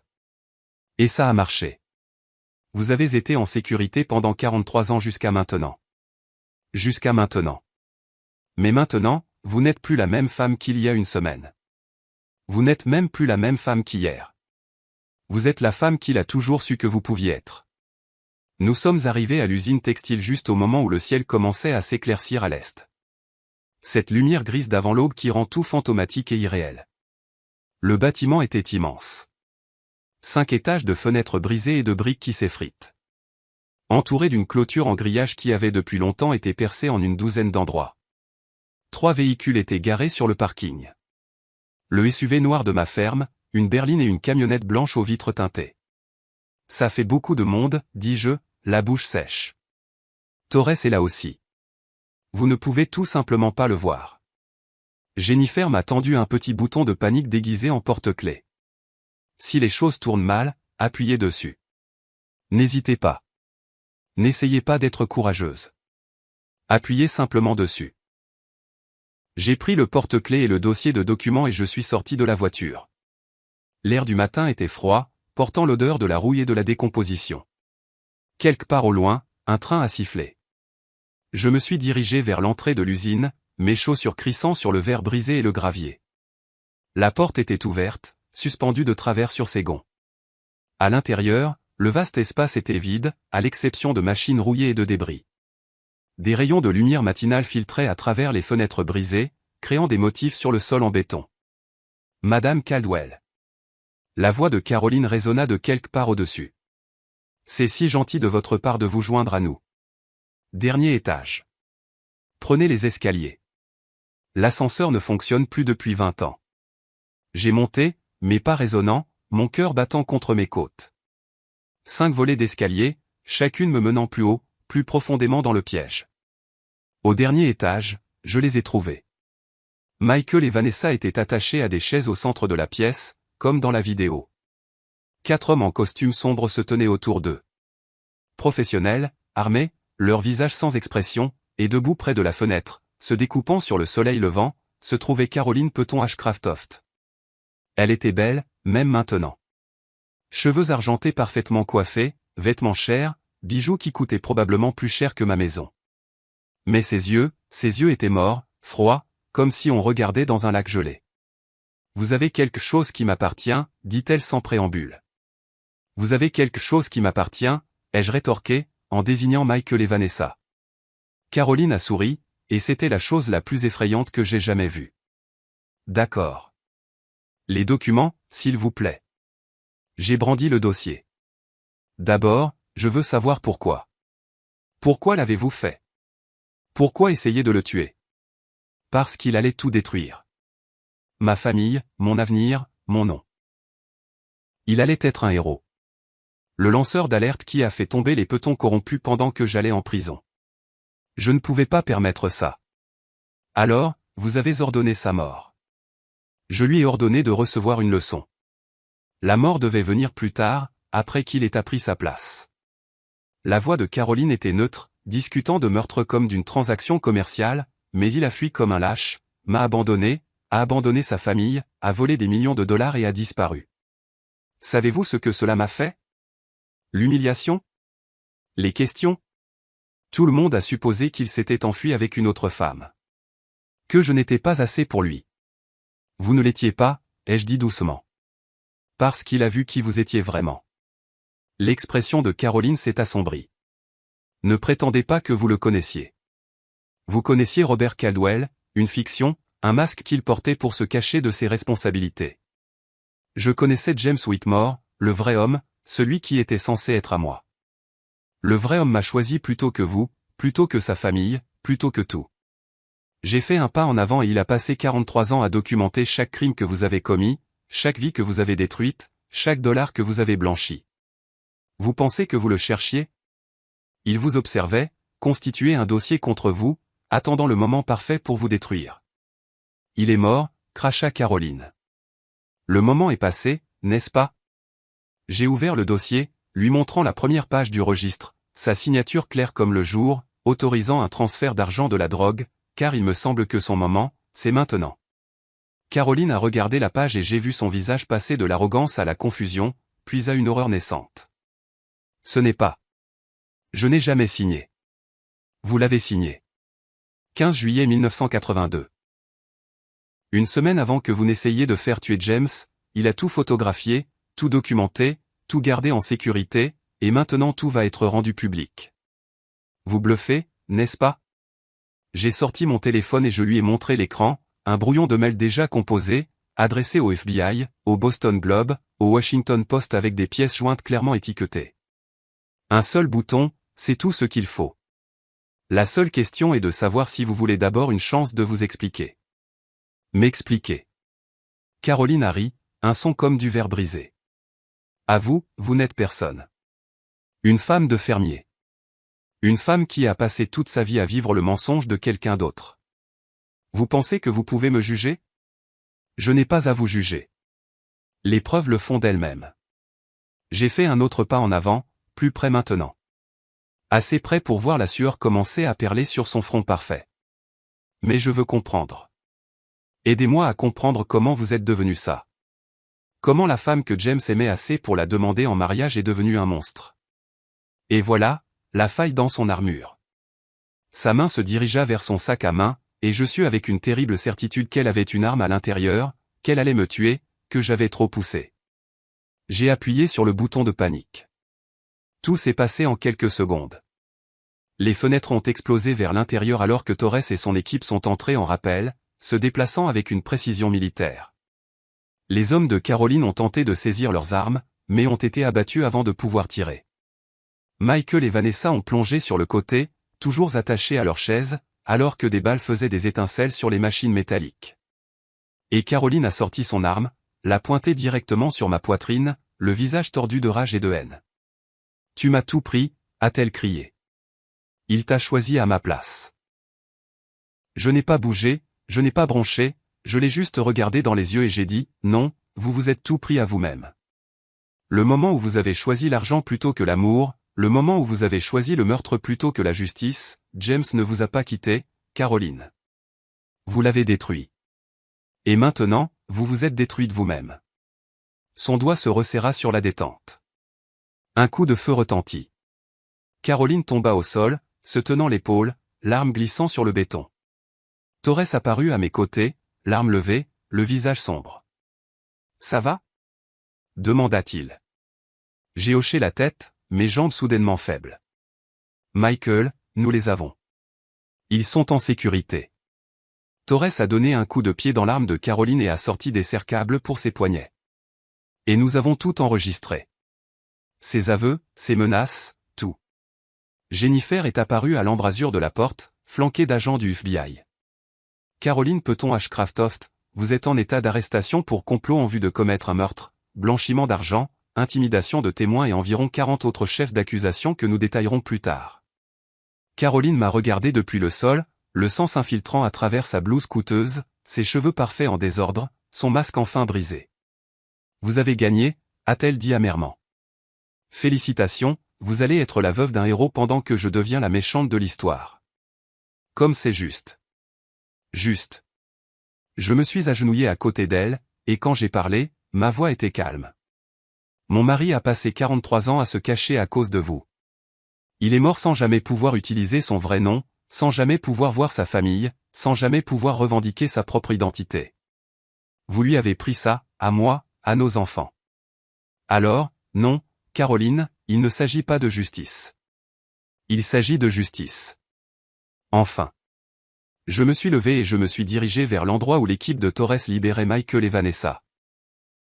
Michael m'a serré dans ses bras et je l'ai tenu fort, respirant son odeur, reconnaissant au-delà des mots qu'il soit en vie. Maman, a-t-il murmuré. Je suis tellement désolé. Je suis tellement désolé. Chut, ai-je dit en lui caressant les cheveux comme je le faisais quand il était petit. C'est fini maintenant. C'est enfin fini. Mais même en le disant, même alors que le FBI emmenait Caroline menottée, même alors que le cauchemar semblait prendre fin, je savais qu'une question subsistait. La question la plus importante de toutes, avec qui avais-je vraiment été marié pendant 43 ans, et pourrais-je lui pardonner pour une vie de mensonge? 3 mois plus tard, je me tenais dans la cuisine de la ferme à préparer du café, regardant le soleil du matin peindre de l'or sur les champs. Robert et moi avions travaillé ensemble pendant 4 décennies. La maison était calme. Michael et Vanessa étaient rentrés chez eux il y a 2 semaines, se sentant enfin assez en sécurité pour retourner à leur propre vie. Emma était restée avec moi quelques jours après la fin de tout. Posant des questions auxquelles j'essayais de répondre aussi honnêtement que possible. Comment explique-t-on à une fillette de 12 ans que son grand-père était quelqu'un d'autre? Que l'amour et les mensonges peuvent coexister dans le même cœur. Tu lui dis la vérité, ai-je décidé. Tu lui dis que les gens sont compliqués. Que parfois les meilleures choses de notre vie viennent des endroits les plus inattendus, que son grand-père l'avait aimé sincèrement, même si son nom était faux. Elle m'avait serré fort et dit, « Mamie, tu es plus courageuse que Captain Marvel. » J'avais ri à travers mes larmes et lui avais dit que j'étais juste têtu. Les affaires criminelles contre Caroline et ses associés survivants avaient fait les gros titres nationaux. Une philanthrope de Boston arrêtée dans une affaire de blanchiment d'argent vieille de 40 ans, lisait-on dans le New York Times. La veuve d'un diplomate lié à plusieurs meurtres, déclarait le Washington Post. Chaque jour apportait de nouvelles révélations alors que les procureurs examinaient les preuves méticuleusement documentées de Robert. Caroline avait tenté de plaider la folie, puis avait tenté de se suicider dans sa cellule, et s'était finalement installée dans un silence amer interrompu seulement par des tirades périodiques sur la trahison et l'injustice. Son procès était prévu pour le printemps prochain. Ses avocats m'avaient demandé de témoigner. J'avais accepté. Je le devais bien à Robert. La sonnette retentit, interrompant mes pensées. Par la fenêtre, je vis la berline discrète de Jennifer Matsumoto dans l'allée. Nous étions devenus quelque chose comme des amis par la suite, liés par les secrets et la survie, par le poids de ce que nous savions et ne pourrions jamais ignorer. J'ai apporté des bagels, annonça-t-elle quand j'ouvris la porte, brandissant un sac en papier. Et j'ai des nouvelles. Nous nous sommes assises à la table de la cuisine, la même table où j'avais pour la première fois étalé le contenu de la boîte de Robert il y a une éternité en octobre. Maintenant, c'était janvier. La neige recouvrait les champs à l'extérieur. Le monde était propre, blanc et nouveau. L'enquête fédérale s'est étendue, a déclaré Jennifer en sortant des documents de sa mallette avec l'efficacité à laquelle je m'étais habitué. Les preuves de Robert ont conduit à 14 mises en examen jusqu'à présent, dont 2 membres du Congrès en exercice et un ancien secrétaire de cabinet. Le ministère de la Justice qualifie cela de plus grande poursuite pour crimes financiers depuis des décennies. Grâce à Robert, grâce à James, a corrigé gentiment Jennifer. Nous devrions probablement commencer à utiliser son vrai nom. Il l'a regagné. J'ai enroulé mes mains autour de ma tasse de café, sentant sa chaleur. J'y ai réfléchi, au nom et à l'identité, à ce qui est réel et à ce qui est une performance. J'ai croisé son regard. L'homme qui est mort dans le pâturage nord était Robert Caldwell. Il avait été Robert plus longtemps qu'il n'avait jamais été James, c'est ce qu'il a choisi d'être. C'est ce qu'il était avec moi. Jennifer a hoché lentement la tête. D'accord. Robert donc. Quoi d'autre? La famille Whitmore veut vous rencontrer. La sœur cadette de James, Robert, Margaret. Elle a 70 ans maintenant, vit dans le Maine. Elle n'a jamais cru que son frère était mort. Elle a passé des années à le chercher elle-même. Quand elle a appris la vérité, elle a pleuré pendant 3 jours d'affilée. Jennifer a sorti une lettre manuscrite sur du papier à lettres de luxe. Elle aimerait vous rendre visite si vous le voulez bien. Sans pression, sans attente.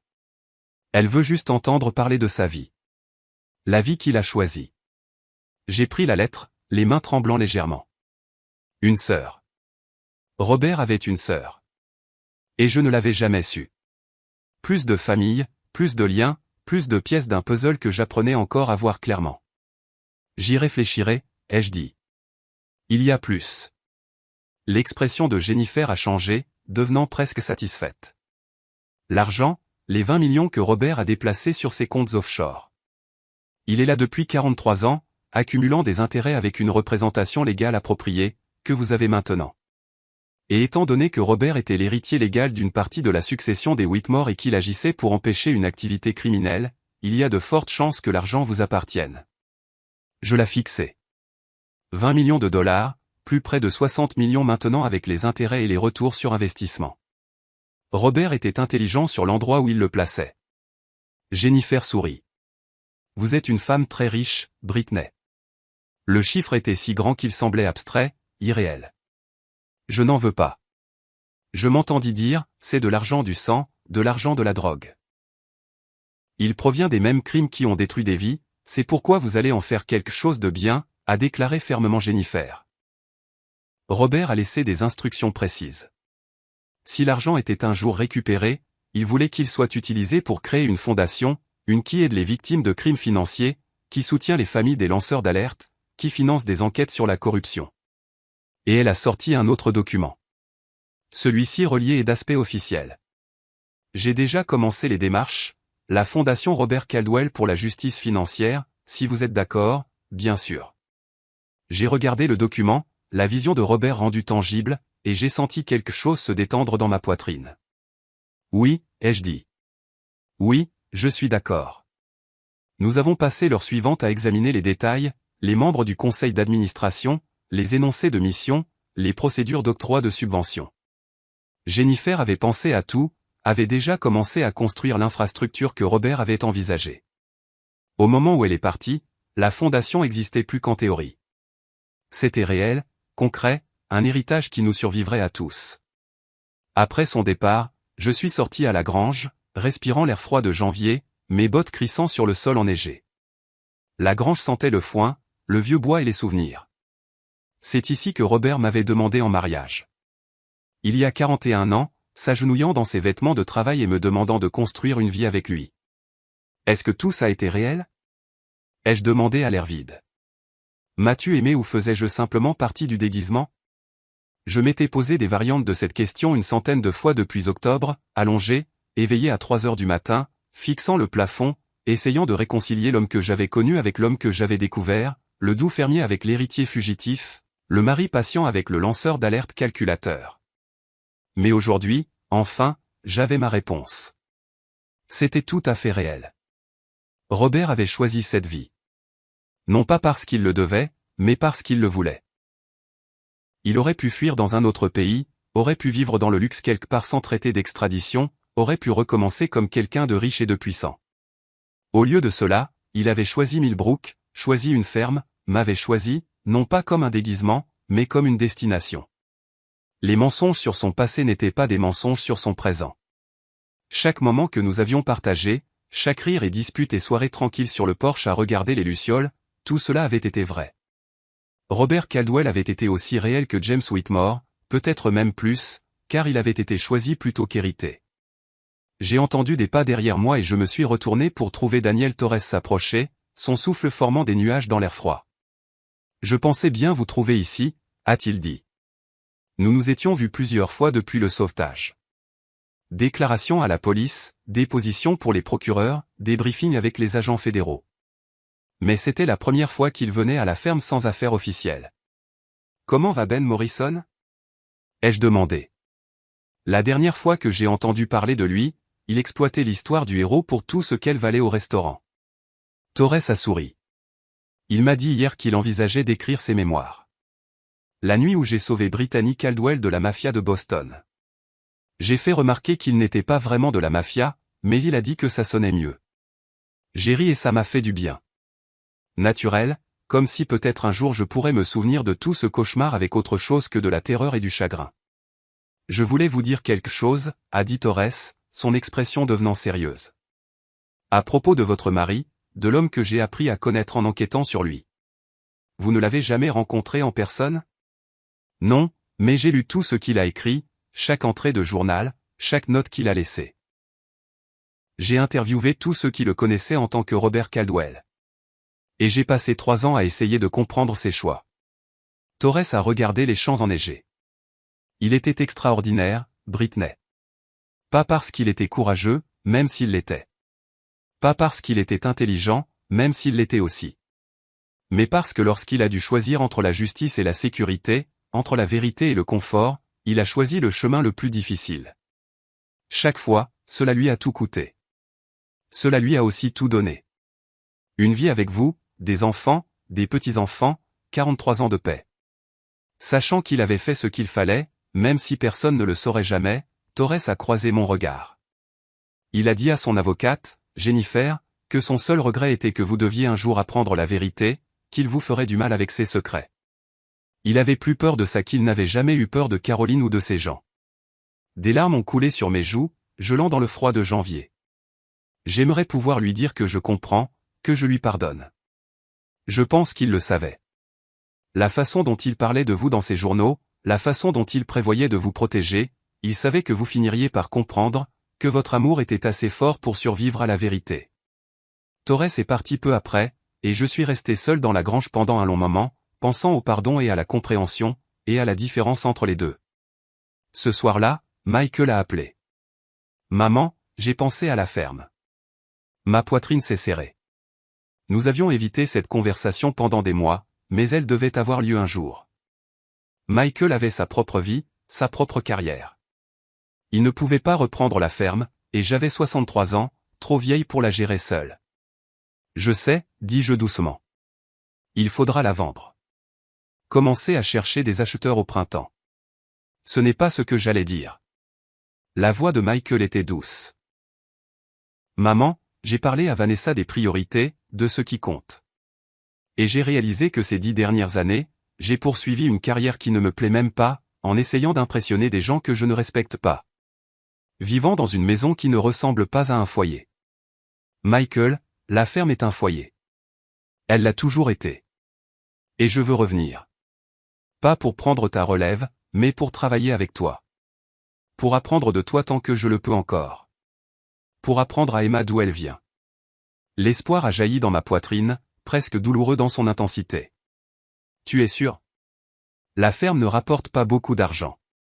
C'est un travail difficile. De longues heures. C'est réel.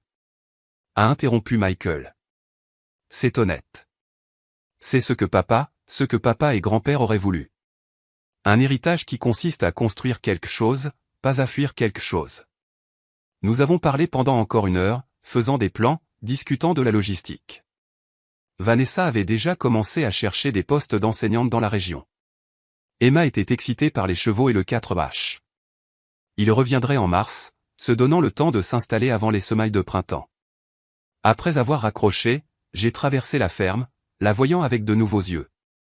Non pas comme un mausolée de souvenirs, mais comme un espace de vie prêt pour une nouvelle vie. Le rire d'Emma remplirait à nouveau ses pièces. Les bottes de Michael laisseraient des traces de boue sur le sol de la cuisine. La ferme continuerait, s'adapterait, grandirait. Cette nuit-là, j'ai sorti la lettre de Robert, celle de la boîte en bois, et je l'ai lue une dernière fois. Britney, si tu lis ceci, je suis parti. Je suis désolé pour les secrets. Je suis désolé pour les mensonges. Mais surtout, je suis désolé pour ce que tu es sur le point de découvrir. Notre vie ensemble était réelle. Mon amour pour toi était réel. Mais mon passé appartenait à quelqu'un d'autre. Brûle tout ce qui se trouve dans cette boîte après l'avoir lu. Ne fais confiance à personne. Et quoi que tu fasses, ne leur fais pas savoir que tu sais. Ta vie pourrait en dépendre. J'avais fait le contraire de tout ce qu'il avait demandé, et nous avions tous les deux survécu. Les secrets étaient maintenant publics. La vérité révélée. Justice rendue. Non pas parce que j'avais brûlé les preuves ou que je m'étais tué ou que je m'étais protégé, mais parce que je m'étais battu. J'ai porté la lettre à la cheminée et l'ai tenue au-dessus des flammes. Un mouvement rapide et elle aurait disparu. Le dernier lien physique avec cette terrible nuit d'octobre où mon monde s'était effondré, mais je ne l'ai pas lâché. Au lieu de cela, j'ai plié la lettre avec soin et je l'ai placée dans ma boîte à bijoux, à côté de mon alliance et du médaillon que Robert m'avait offert pour notre 20e anniversaire. Non pas comme un sanctuaire à la douleur, mais comme un rappel. L'amour peut contenir des contradictions. Une personne peut être deux choses à la fois. Saint et pécheur, héros et fugitif, mari et étranger. Et parfois, le plus grand acte d'amour est de laisser quelqu'un naître compliqué. Le printemps est arrivé tôt cette année-là. En avril, Michael et sa famille avaient emménagé dans le cottage d'invités rénové du côté de la propriété. Assez près pour aider, mais assez loin pour avoir de l'intimité. Nous avons planté du maïs et du soja ensemble. Michael apprenant les rythmes de la terre tandis qu'Emma suivait derrière, posant des questions sans fin sur les graines, le sol et la croissance des plantes. Margaret Whitmore, la sœur de Robert, est venue en mai. Elle était élégante et gentille, avec les mêmes yeux que son frère, le même sourire rapide. Elle a apporté des albums de photos de leur enfance, des histoires du garçon qui était devenu mon mari, des souvenirs d'une personne que je n'avais jamais connue. Il a toujours été courageux, m'a-t-elle dit autour d'un thé dans la cuisine. Même enfant, il tenait tête aux brutes, défendait les faibles, ne reculait jamais devant ce qu'il pensait être juste. Cela lui coûtait parfois des amis, lui coûtait la paix, mais il ne pouvait pas être autrement. Il ne vous a jamais mentionné, ai-je dit doucement. Je suis désolé. Je sais que ça doit faire mal. Il me protégeait. Si Caroline ou ses gens avaient su qu'il avait une sœur qu'il aimait, ils m'auraient utilisé pour l'atteindre. Margaret a touché ma main. Il a tout sacrifié, Britney. Son nom, sa famille, toute son identité. Mais il a aussi gagné quelque chose. Vous et moi pouvons voir dans cette maison, sur cette terre, dans vos enfants, que cela en valait la peine. Nous avons pleuré ensemble, deux femmes pleurant le même homme sous des angles différents. Et après, je me suis sentie plus légère, plus complète. La fondation a ouvert ses portes en juin. Nous avons financé 3 enquêtes sur la fraude d'entreprise, aidé 12 familles laissées sans ressources par des crimes financiers, et créé une bourse pour les enfants de lanceurs d'alerte.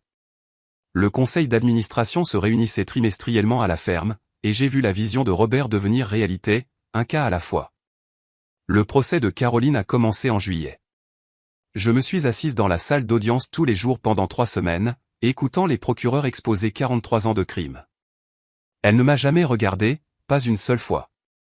Mais je l'ai regardée, voyant non pas la philanthrope puissante ou l'ex-fiancée amère, mais une femme qui avait fait des choix terribles et en avait vécu les conséquences. Quand le verdict de culpabilité est tombé, je n'ai ressenti aucun triomphe, seulement une profonde et lasse tristesse que tant de vies aient été détruites. Celle de James, de Caroline, des victimes de leur passé commun. Sur les marches du palais de justice après, un journaliste m'a demandé ce que je ressentais. Je sens que justice a été rendue, ai-je dit. Et je suis reconnaissante de pouvoir rentrer chez moi dans une vie qui est réelle. Où t'a apporté la récolte et avec elle un sentiment de rythme et de but que je n'avais pas ressenti depuis la mort de Robert. Travailler aux côtés de Michael dans les champs, apprendre à Emma à conduire le tracteur, regarder Vanessa planifier sa première année scolaire à l'école primaire de Millbrook. Tout cela semblait être des pièces qui se mettaient en place. Un soir, alors que le soleil se couchait sur le maïs, colorant tout en or, vert et parfait, Emma m'a demandé si j'étais heureuse. J'ai réfléchi à la question, à tout ce que j'avais perdu et tout ce que j'avais gagné, aux mensonges qui m'avaient protégé et aux vérités qui m'avaient libéré. Oui, ai-je finalement dit. Je crois que je le suis. Même après tout ce qui s'est passé, à cause de tout ce qui s'est passé. Je l'ai serré contre moi. Ton grand-père m'a appris que nous pouvons survivre à tout si nous sommes assez courageux pour affronter la vérité. Et que parfois, les vérités les plus importantes sont les plus simples. L'amour est réel.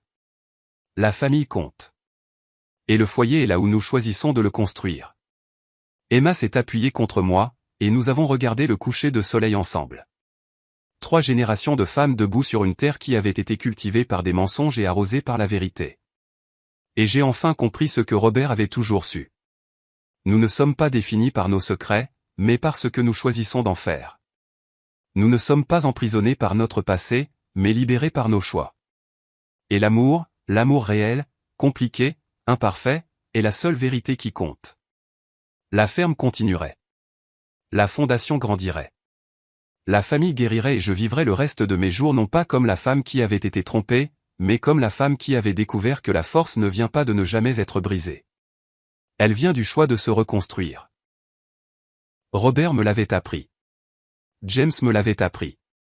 L'homme que j'avais aimé, qui qu'il ait été, m'avait laissé un dernier cadeau, la connaissance que j'étais capable de plus que ce que je n'aurais jamais imaginé. Ce soir-là, je me tenais sur le porche, regardant les lucioles danser à travers les champs qui s'assombrissaient. Et j'ai murmuré dans l'air d'été, merci pour tout. Pour les mensonges qui m'ont gardé en sécurité et la vérité qui m'a libéré. Pour 41 ans d'amour, aussi compliqué soit-il, pour m'avoir appris que parfois, la chose la plus courageuse que nous puissions faire est simplement de choisir de vivre authentiquement. Les lucioles se sont élevées comme de minuscules étoiles. Et pendant un instant, j'ai presque pu croire qu'ils m'entendaient.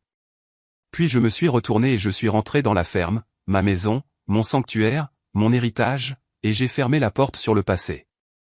L'avenir attendait, et pour la première fois depuis très longtemps, j'étais prête à l'affronter. Maintenant, dites-moi, qu'auriez-vous fait à ma place? Faites-le moi savoir dans les commentaires. Merci d'avoir regardé, et n'oubliez pas de consulter la vidéo sur votre écran dès maintenant. Je suis sûr qu'elle vous surprendra.